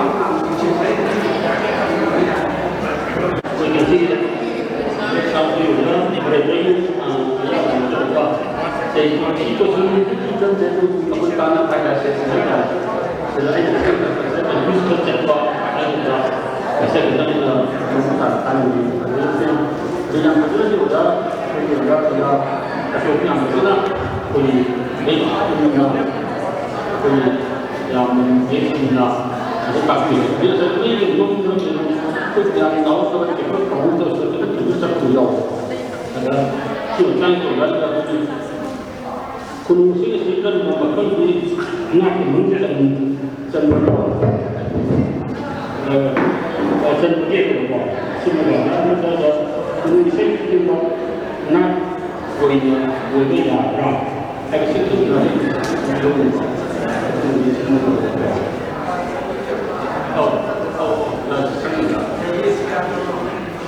Ini pengen. Jadi apa yangเราtadi kalau kunung saya sih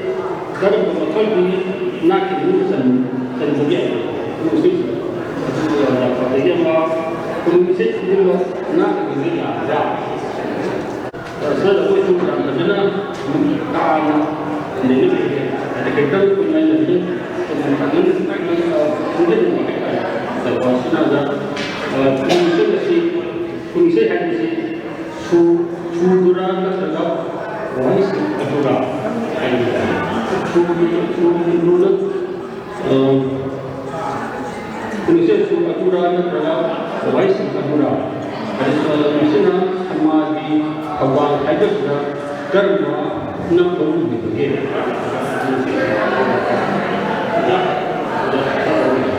Ada lagi macam dah nak hanya sedikit tapi general highnessna kunaba wajani haiba pendising musuh lagi itu dan sudah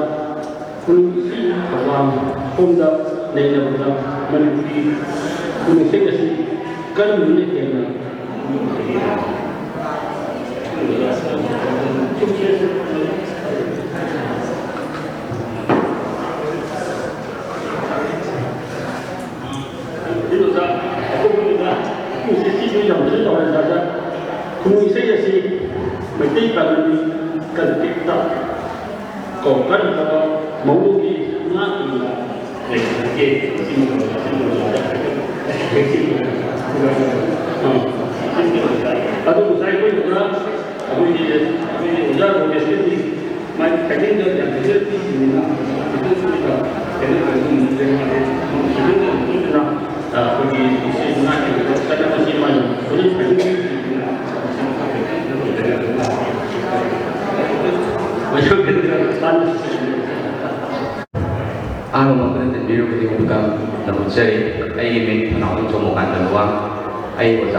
tradition ama le ta ngasi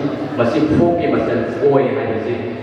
sahi ke ya na generation kya le pa ya ge hai ba ma ham je ni samna hai ma tam da mama ngai ko kunung ni sei da kunai ni sei lai ba jing sa bi ni ri sin da na ke ti ba ga hai ba ko se folk ni na hai je karam ma tam da na ka ma le ko dai no hai do han ba bi paper presenter oi pa bi ki ba na chau dai ham je ani subam tagai jage ani sebu question asna koi asai ko ni sabti mana aduga asai haibi ni bada bazaro me se pa da yaw ki ta jaw bada koi ki folk tradition la ma tam da lo hong ma tam da sai ba isai je hinduism sanga ma to salai isai je ma se jo ai koi folk ni ha no ko ya da ra ha je hong je ni maram de folk hai ba se masagi ai ba sak lai da ba author ko ko wa ba mai community na ya na ba ma oi ga ni hai ba ma lai ba ni na hai le ko ki lo hong da sai ba isai ye se ba na folk ke ma mu sa da ra ha je hong je ni thank you ai ki mi han ti ba la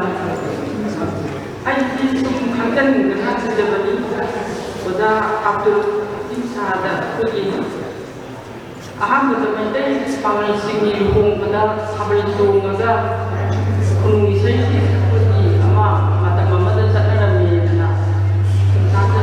ado hamdi si mana sana ni bra ama tu ni nanti ta kawan na sile na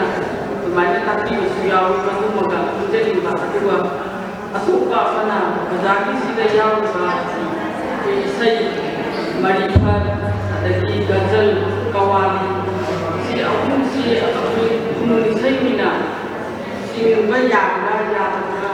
hai ni aduga kunung isai hai ni sida kuna asai oda doi ta miram ba isai ji sudu da yengadra ai ek yengadra mana gazal itu lang ma ki ho no lai ba mana ko ji ai ba nai si ko ni kana lau da ta da ke ai kan hanjin ni ba ko da ni de ko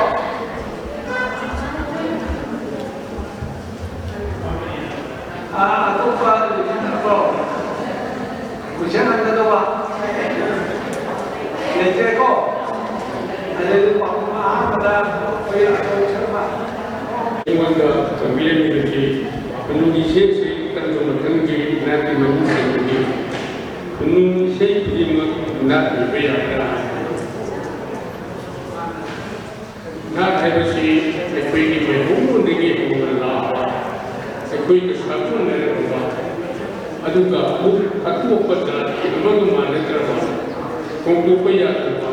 ko ko ke na ai adu ni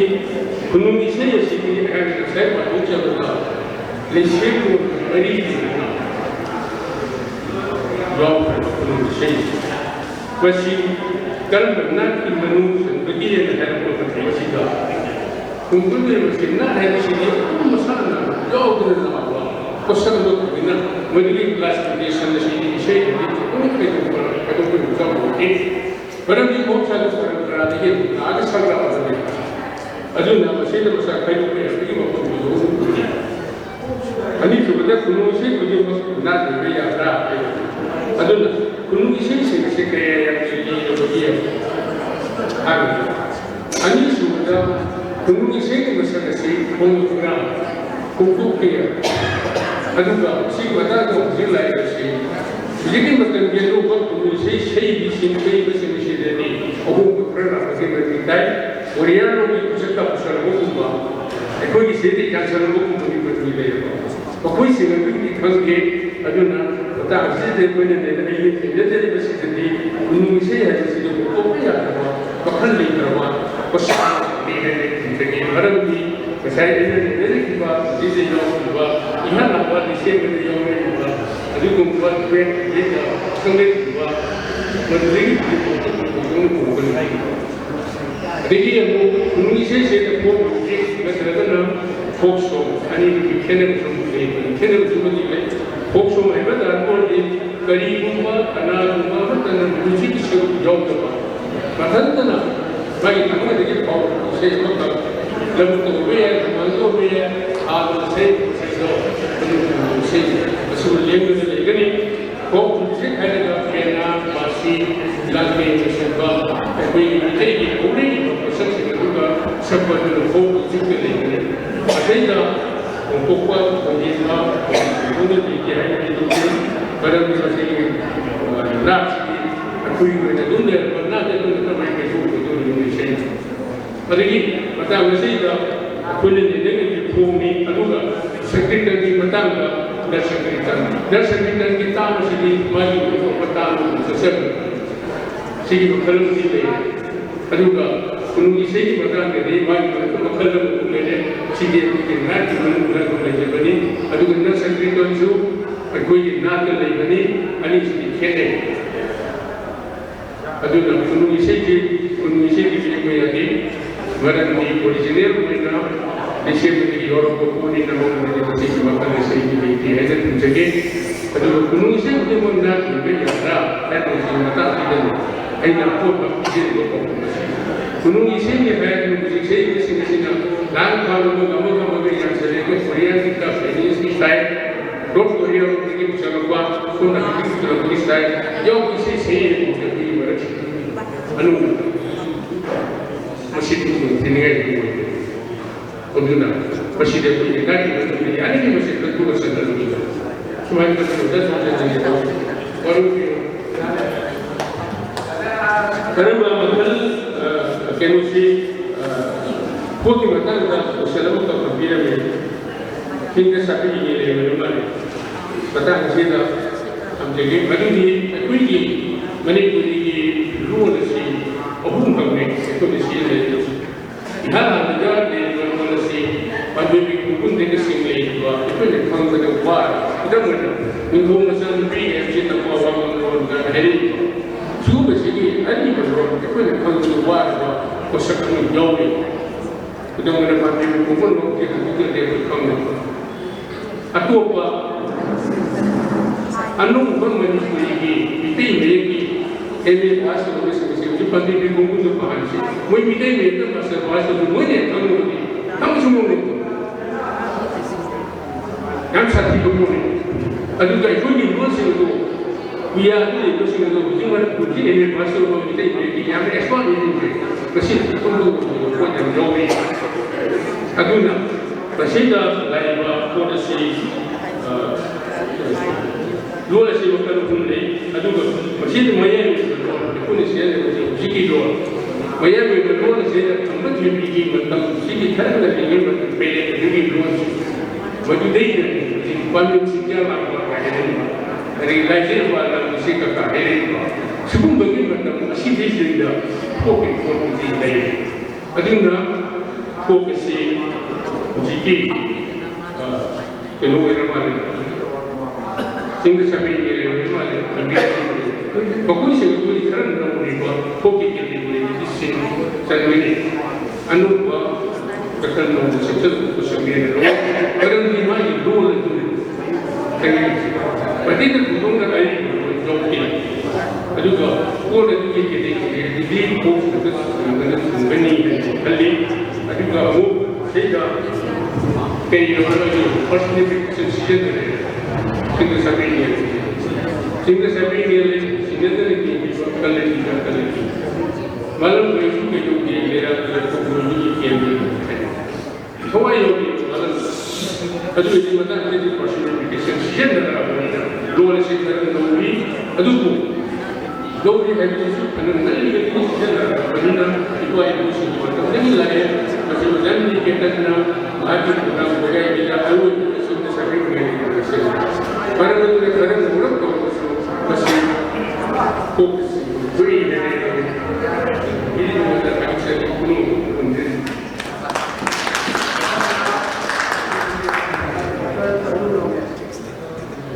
오자 우리 부모가 넘어가 거기 뽑고 싶은 거보다 세일 식시 폼에 놓여 이거 이런 데 약한데 이거 다 배우는 거 해야 되는 것이 신기하게 신기해 아두고 내신 비례도 말기 머니পু리 구동이제 공전됐어 마스터만 원망이 하는 것이 이스트라트라미 masih mana farah tadi, yang mana kamu dia ni, mumi payah juga, macam farah ada apa, modern show itu susah ya apa, classical show itu susah ya apa, midai kisah mana, masih hobi bagi guru kisah yang hai ya tapi ya, aduh, kerana ini tu ya. 그걸 야구 말할 때 음악이 세게 되는 거 아주가 술나 매일 music 부디 어제 간다 뒷간다 라이브보다 이부도 이부모바 큰 말이 상부세 답을 보세요 이부도 모바 큰 말 맛이 레이버로 시작 바둑이 시작을 해 아주 술을 쳤대 아주 맛이 애죽하게 하는 거다 아주 하이브 신신세 하나 좀 맞춘다고 주 lain tak semua ni saya guru bersama, anak mana guru bersama, si guru saya sih. Orang kombinasi guru lain ni, masih ada apa sih guru wali yang bersama masih yang bersama. Orang guru bersama. Aduh nama masih guru bersama sih orang yang kau nak lahir orang yang bersama guru bersama ni nak lahir beri dia kumar hai. Lahir orang kita sehari se mati सरी हद से मान जाए से मपालम की नाइनिंग कोई मान बसे मपालम की नाइनिंग की कोई तो चेक दे आवाज़ में बसे बसी लाहर को लाहर तो पापू में फोन ले सरी से मान से सरी अगर बसी बेरा का बसी ते रे कुछ मुझे बोले अदुना नसी भी कोई तो भी आए अदुको हाई बर्ड सही जगह वाली बड़ी बसे और प्रोजेक्ट को और जब तमें accepted by the people of whole group. Ada ni, sekarang ini dah macam apa kita accept tahu ya tu boleh macam mana tahu dia itu kita tahu dia boleh nak home gunung saya tu sama bangsa dia. Atau ada hasil tu gunung saya mesti kau itu gunung mesti kita dia beri bahaya. Karena apa? Namanya apa? Dia cakap gunung dia akhirnya gunung. Maksud dah gunung mesti ada apa? Tadi dulu dia dah mesti gunung korek. gunung saya kawi, luhur kita saya, curah saya, balat, curah saya, bapung saya, bermaksi. Kasih wajib bersih gunung gunung saya, wajib ni hai wah macam mana bersih. Matangga Dr. Salam Mite. Sudah dengan bagi mahan bawang si gunung saya hari suara berada pada waisi madura haiwan juga sama di sana kami sudah kerana mana-mana boleh hari ini. Aina masih dah anda ni waktu di gunung saya hari ini baru ina akan nama suruh terlebih. Juga mi sakit mi tu apa nak cerita ni atau apa mana boleh cerita. Aduh, aina anda ni sini masih mampu ni wahai ni. Wahai ni hai agak wah ini nama suruh terjauh tu dia. Aduh nak mampu apa nak tahu ni masih wahai ni hai nak hai lagi. Aduh nak समाज में तमाम हाइवेस वाही से ना है number कोई है तो आहान में कुछ नहीं अच्छा लगे अदुगा अनेक क्वेश्चन दा ना हाइवेस सीधे सीधी संदर्भ वाला हाइवेस में ना वो इतनी हाई ना करने से ꯃꯣꯠꯁꯨ ꯂꯩ ꯑꯗꯨꯝ ꯑꯣꯏꯅꯃꯛ ꯑꯩꯈꯣꯏꯅ ꯍꯥꯏꯕꯗꯤ ꯇꯣꯉꯥꯟ ꯇꯣꯉꯥꯟꯕ ꯋꯥꯐꯝ ꯊꯝꯅꯔꯁꯨ ꯅꯥꯠ ꯍꯥꯏꯕꯁꯤꯅ ꯃꯁꯤ ꯑꯌꯥꯝꯕ ꯌꯥꯅꯔꯕ ꯋꯥꯐꯝꯅꯤ ꯅꯥꯠ ꯍꯥꯏꯕꯁꯤना ꯑꯗꯨꯅ ꯑꯩꯒꯤ ꯆꯠꯅꯔꯣꯟ ꯍꯥꯏꯕꯁꯤꯅ ꯅꯥꯠꯇꯒꯤ ꯍꯦꯟꯅ ꯂꯨꯝꯅ ꯂꯧꯖꯩ ꯑꯗꯨꯅ ꯑꯌꯥꯝꯕ ꯄꯟꯗꯤꯠꯁꯤꯡꯒꯤ ꯋꯥꯐꯝꯗꯁꯨ ꯅꯥꯠ ꯍꯥꯏꯕꯁꯤꯃꯗꯤ ꯃꯌꯥꯝꯅ ꯀꯜꯆꯔ ꯍꯥꯏꯕꯁꯤꯒꯤ ꯃꯍꯨꯠꯇ ꯅꯥꯠ ꯍꯥꯏꯕꯁꯤꯃꯗꯤ ꯑꯦꯛꯁꯦꯞ ꯇꯧꯔ ꯂꯩꯔꯕꯅꯤ ꯍꯣꯏ ꯀꯣꯟꯅ ꯍꯣꯡꯗꯣꯛ ꯍꯣꯡꯖꯤꯟ ꯁꯦꯝꯗꯣꯛ ꯁꯦꯝꯖꯤꯟ ꯇꯧꯔꯒ ꯆꯠꯅꯔꯛꯄꯗꯤ ꯌꯥꯏ ꯏꯚꯟ ꯑꯩꯈꯣꯏ ꯁꯔꯀꯥꯔꯅ ꯅꯠꯇ꯭ꯔꯒ ꯃꯌꯥꯝꯅ ꯑꯩꯈꯣꯏꯅ ꯌꯥꯅꯔꯦ ꯍꯥꯏꯅ ꯆꯠꯅꯔꯕ ꯃꯇꯨꯡꯗꯗꯤ ꯑꯣꯏꯕꯁꯨ ꯌꯥꯏ ꯑꯗꯨꯅ ꯑꯩꯒꯤ ꯑꯣꯏꯕ ꯃꯣꯠꯇꯗꯤ ꯅꯥꯠ ꯍꯥꯏꯕꯁꯤꯗ ꯆꯠꯅꯔꯣꯟ ꯍꯥꯏꯕꯁꯤꯅ ꯎꯅꯕ꯭ꯔꯥ ꯍꯥꯏꯕꯁꯦ ꯑꯩꯒꯤ ꯃꯣꯠꯇꯗꯤ ꯃꯁꯤꯃꯗꯤ ꯌꯥꯅꯤꯡꯗꯦ ꯑꯩꯗꯤ ꯅꯥꯠ ꯍꯥꯏꯕꯁꯤꯅ ꯍꯦꯟꯅ ꯂꯨꯝꯅ ꯂꯧꯖꯔꯒ ꯃꯁꯤꯅꯤ ꯍꯥꯏꯕꯁꯤꯃ ꯑꯩ ꯊꯝꯖꯒꯦ ꯑꯗꯨꯅ ꯑꯇꯩ ꯑꯁꯤ ꯃꯈꯥꯁꯤꯗꯤ ꯑꯗꯨꯝ ꯀꯔꯝꯕ ꯖꯦꯅꯔꯦꯁꯟꯁꯤꯗꯤ ꯑꯗꯨꯝ ꯃꯥꯟꯅꯔꯦ ꯍꯥꯏꯅ ꯊꯝꯖꯔꯦ ꯅꯥꯠꯁꯤꯅ ꯍꯦꯟꯅ ꯃꯔꯨ ꯑꯣꯏꯕ ꯊꯝꯖꯔꯦ ꯊꯦꯡꯛ ꯌꯨ ꯁꯦꯃꯤꯅꯥꯔꯗ ꯋꯥꯍꯪ ꯂꯥꯛꯄꯁꯦ ꯃꯌꯥꯝ ꯑꯃꯅꯤ ꯂꯩꯈ꯭ꯔꯦ ꯃꯁꯤꯒꯤ ꯑꯀꯟꯕꯁꯨ ꯂꯩꯕ ꯑꯗꯨꯒ ꯉꯁꯥꯏꯒꯤ ꯑꯍꯥꯟꯕ ꯁꯥꯔꯛꯄꯅ ꯍꯪꯕꯤꯔꯝꯕꯗꯨ ꯈꯨꯅꯨꯡ ꯏꯁꯩ ꯑꯁꯤ ꯃꯤꯇꯩ ꯄꯥꯉꯜꯒꯤ ꯀꯟꯇꯦꯛꯁꯇ ꯀꯔꯝꯕ ꯃꯑꯣꯡꯒꯤ ꯅꯥꯠ ꯑꯣꯏꯅ ꯂꯩꯕꯒꯦ ꯍꯥꯏꯕꯁꯤ ꯑꯅꯤꯁꯨꯕ ꯃꯦꯗꯥꯝꯅ ꯍꯪꯕꯤꯔꯝꯕ ꯋꯥꯍꯩꯒ ꯁꯟꯗꯒ ꯋꯥꯍꯩꯗꯨꯒꯤ ꯁꯟꯗꯗ ꯁꯩꯕ ꯑꯗꯨ ꯀꯔꯝꯕ ꯑꯅꯤꯃꯛ ꯈꯨꯅꯨꯡ ꯏꯁꯩꯗ ꯂꯧꯗꯣꯏꯔꯥ ꯑꯗꯨꯒ ꯀꯔꯝꯕ ꯈꯤꯇꯪ ꯆꯨꯝꯕ꯭ꯔꯥ ꯑꯩꯅ ꯍꯪꯖꯔꯤꯕ ꯋꯥꯍꯪ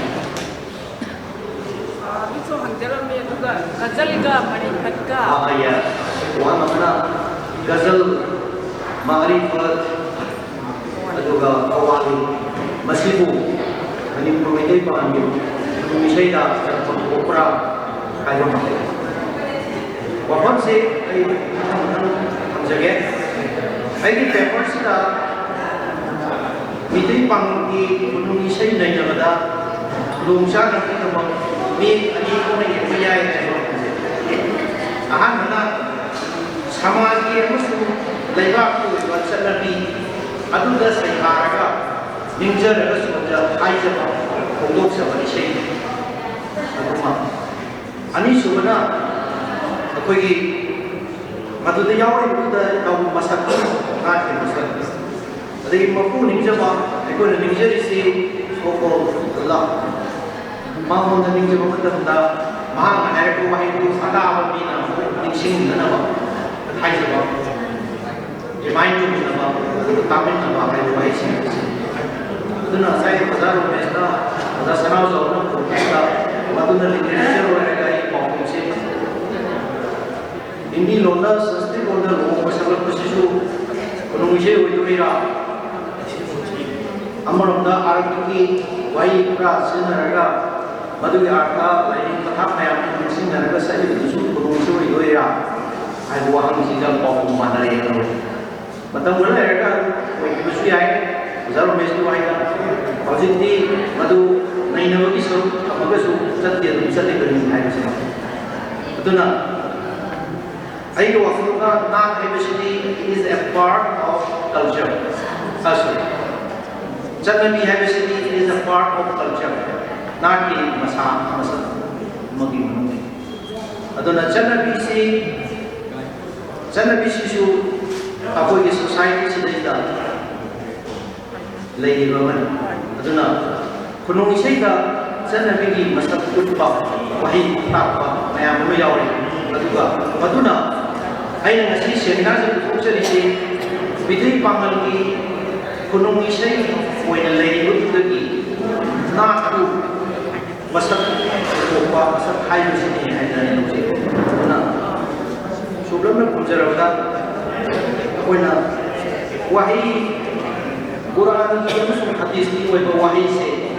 ꯃꯁꯤꯗꯤ ꯙꯔꯃꯗꯨꯒꯤ ꯃꯦꯁꯦꯖ ꯋꯥꯍꯩꯁꯤꯡꯅꯤ ꯑꯗꯨꯒ ꯃꯗꯨꯕꯨ ꯁꯩꯊꯥꯗꯨꯅ ꯍꯥꯏꯗꯨꯅ ꯁꯛꯄꯗ ꯊꯣꯛꯂꯛꯏꯕ ꯈꯣꯟꯖꯦꯜ ꯃꯀꯥꯝ ꯅꯠꯇ꯭ꯔꯒ ꯃꯦꯂꯣꯗꯤꯌꯁ ꯁꯥꯎꯟꯗ ꯚꯣꯏꯁꯇꯣ ꯃꯗꯨꯅ ꯀꯜꯆꯔꯒꯤ ꯃꯁꯛꯅꯤ ꯍꯥꯏꯅ ꯑꯩ ꯈꯟꯖꯔꯤ ꯃꯁꯤꯗ ꯑꯩ ꯁꯨꯞꯆꯤꯟꯖꯔꯒ ꯀꯩꯒꯨꯝꯕ ꯄꯦꯟꯕꯤꯗ꯭ꯔꯒꯁꯨ ꯍꯥꯏꯖꯔꯛꯄꯗ ꯈꯟꯅꯅꯤꯡꯕꯁꯤ ꯍꯥꯏꯖꯅ ꯊꯝꯖꯔꯤ ꯊꯦꯡꯛ ꯌꯨ moderator की मांग में ना मैंने तक लोग चले परमिशन लोग चले और जिसे कोई गूगल पे नहीं करता मगर क्या समान लोग चला पूछता मशीन की पेपर इंडस्ट्री की मदद तक कोई वजह हकीम की पेपर का हम नमूने पंगेगा कोई ट्राइबल से कोई मैंने पंगन सुनाओ से हम तबा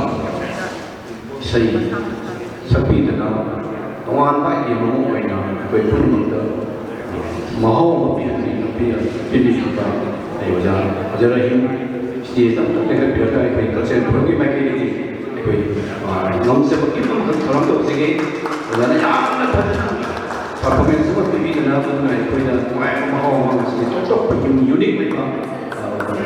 माहौ में टीवी है तो उसे बड़ा मतलब masih ikut kan kerja di bawah lalu masih moderator dah dah sana koi dengan suara tu yang dia dah dah himbu kita mahu set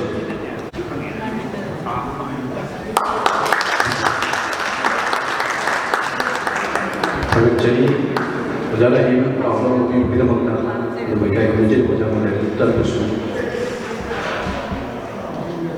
kalau berita moderator tu bawa कोई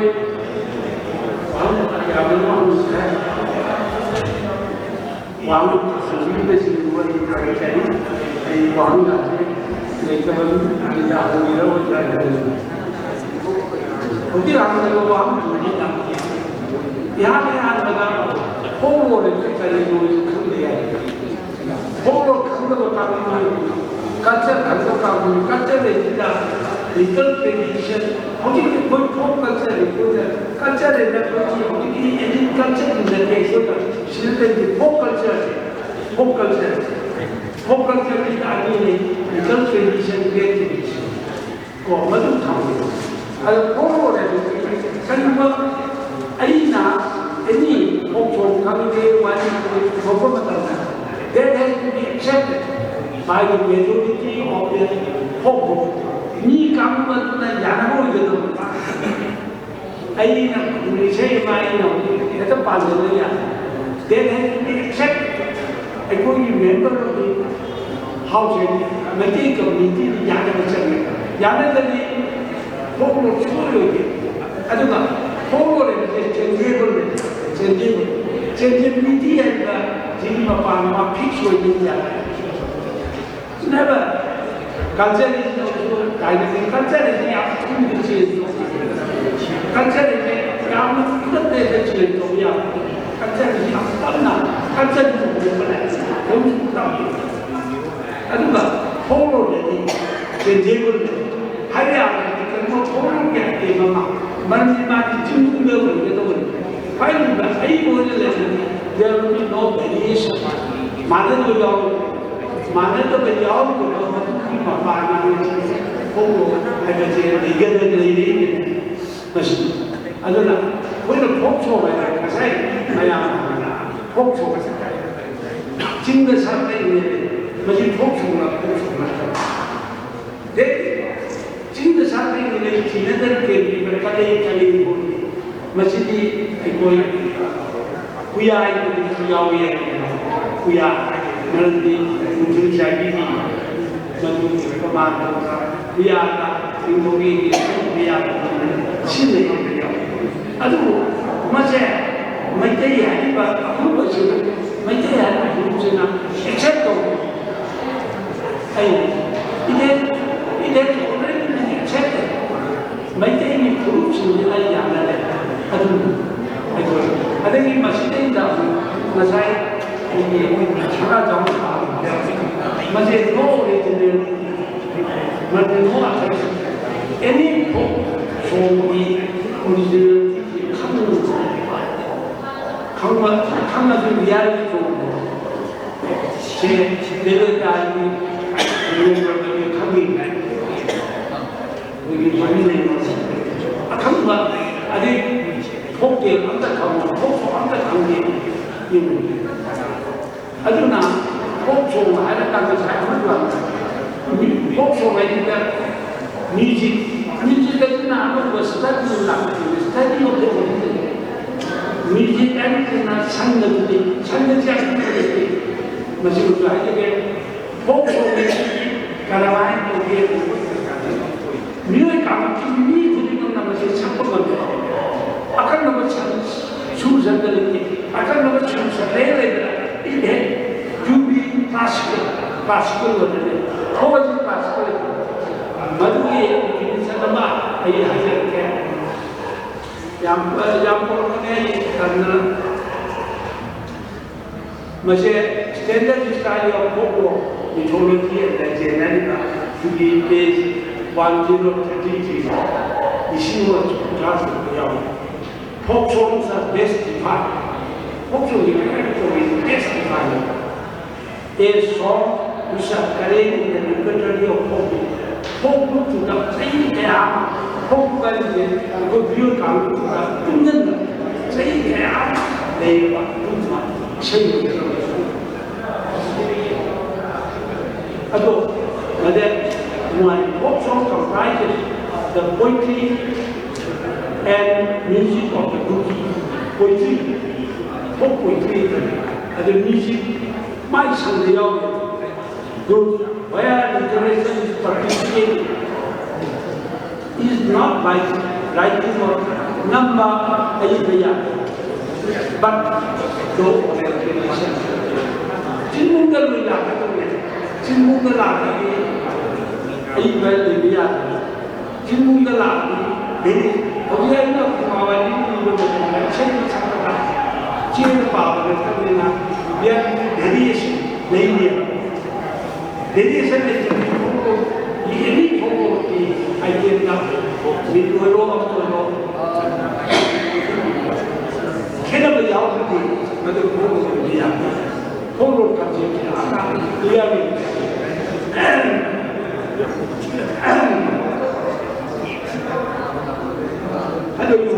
Folk song consists of bars and why you music teacher. Then circulate orally. Timunda local India. Orally talking in traditional variant. Variant general meaning. Among members of particular folk amata Cinta Kenabanai new or aduna aikona why I why the Cinta something I think in 19th century to Toro but Madu Tola the Sarano and Tola I go in my day and I say I could photo in except Miami except yeah except of the I could not except and then Miami except of the why you don't degenerative ಅದು ಚಿನ್ನ ಸಾಧನೆಗಳಿಗೆ ನೆದರ್ಗೆ ಕಲೆಗೆ ಶ್ಯಾಮ ನಮ್ಮ ಚಿಂತಾನೆ ಸಂಜೆ ಬೀದಿ ಸಾಧಿನ ಇದು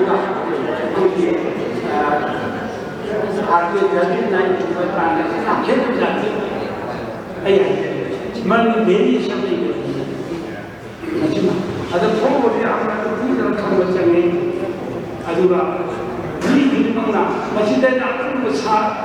वही वाला ये दिमाग में होता है आपको सोच सकते हैं ये मैं आपको सोच सकता हूँ अगर मैं सोच सकता हूँ ये देखा कि क्लास की phone everybody will participate in our minds. Hoping Satan, the day I went to the final company, any change of company, money, all of that, I couldn't be edit of the possibility, I couldn't be edit of the job, but I don't say, why not? Any change, because I have a more company, I do not. Hari misalnya कोई sapam baca hari itu sapam baca ini benar benar akan isu mana mungkin mana mungkin karena ini kalian from whom he has collected all this data. Data is collected. Kudo mo na data ito Medyo iyak na kami sa sekolah. Senior military, senior military, private. Ay yung mga sariyang sole, like andi na haya, like yung siya ay na. Wala, wala mo din ba sa hari. Wala ang dahil nila pati kung siya. Wala na siya. At hindi ako mali. Yung at kaya wala niya sa ahan mandit. Wala na si kami magtapanbiro. Wala na rin si kamulati. Wala yan mo sa iyo masindan na. Wala na kayo na niya. Akong magkakaapahan ko sa doon na harap lang ng ama. Ano ba din? Ama dapat mo rin lagi na ito. Ada yang membesar kalian ayah ini ada malam ini kalian ada yang mangsa ayah malam ni kau ada di sini kalau jauh dari aku yang ada dari jadi mana semua mana senang sila ayah saya nak mahal betul ini ay sabi Rumira sabi ko kaya mayroon yan sabi ko nandi lumo ba ba lumo kaya siya sabi lumo din ko luwan ko yung padung ko ada ko yung padung ini lumo ini dadala lumo ini kali yang ini ya tiwa aduga ulo ko yung ini may take Jadi kalau bayi meeting aduh dia ikut meeting kasi lagi di dia ada jadi nak boleh saya ada China dah saya asal pada jindo pintu dia kalau ada itu dia hai jadi meeting dia ikut nak pada macam dari lagi meeting dia itu nak ada kita Silo kami untuk dengan tak konsolida mana wabah mana itu para shoki mati sesuatu mati saya kan ekonomi problem ayam dia pun ada disahkan dia pun ada itu macam ayam dia pun ayam dia mati ada kan mata Matematik yang terdapat yang membawa dia tulis dari sini, yang berdiri kita, mesti ada yang kita cari cari adalah yang kita ada yang kaya apa, yang kita baca ada baca yang ada ni, baca yang ada ni yang kita lezer yang ada wajah, aku Kurusi itu kan, pun dan question ada English tak boleh, boleh kumpulan itu baik, kalau mana pun siapa pun yang kamu jangan, kumpulan itu yang menjadi baik, jadi kita kumpulan yang cakap berbicara, mesti kumpulan dia saya kumpulan ada yang sama pun ada ni lecture saja dia cakap kumpulan ada boleh macam ni kemarin tu maka itu macam cakap boleh maka itu macam cakap saya ambil malam ini boleh nak coba kerja di sekarang ada buku dari yang jadi tu ada masalah dalam daftar masih ada mesti jangan cepat uruskan pokoknya jadi buku dari sculpture buku material ni buku material ni apa ni material ni saya sini ada orang material buku apa ni ayah ada nak jadi culture ꯍꯥꯏꯕꯁꯤꯗꯤ ꯑꯩꯈꯣꯏꯅ ꯏꯪꯂꯤꯁꯅ integral part culture ꯍꯥꯏꯕꯅꯦ ꯑꯗꯨꯒ ꯐꯣꯡꯒꯤꯗꯤ ꯍꯥꯏꯕꯗꯤ ꯃꯃꯥꯡꯗ ꯈꯪꯗꯦ ꯄꯥꯎꯗ ꯈꯪꯗꯦ ꯄꯥꯎꯗ ꯈꯪꯗꯦ cultureꯒꯤ ꯃꯁꯛꯇꯤ ꯂꯣꯏ ꯌꯥꯎꯕꯅꯦ ꯑꯗꯨꯅ ꯐꯣꯡꯒꯤ ꯑꯥꯏꯇꯦꯝ ꯌꯦꯡꯕꯗ the entire जातिदुगी नगरीय कानून कच्चे निर्माण कोई मुख्य खराब इन अधूरा जो सामने है अगला ये मैं आपको बता ये का दुनिया का ऐसे जो ये कला चाहिए ये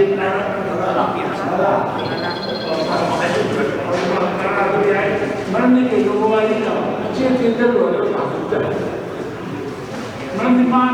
हम सब नहीं जब पते तो हम पानी में ऐ बड़ा तो अच्छे ऐ यार तो ऐसे और कुछ अभी आपको देखिए जब भाई कोई बहुत बड़ी बात है अनाम कुछ ना वहाँ मोइना खंडन जो काखलगा करो काल नहीं कोई ऐसे चीज को बाजार में हो जाना तो नंबर का के काम है हां मैं आपको आई ना नहीं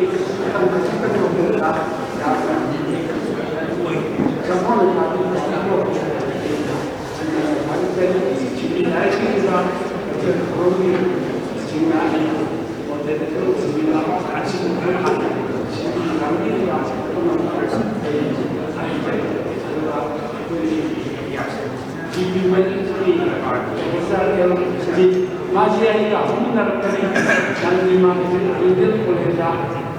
Nah, apa saya pari mari mesti berani inomena politik inomena aduh sampai orang lain dia ini besar sokong dan lumayan sampai nah yang mulai orang ini orang jadi besar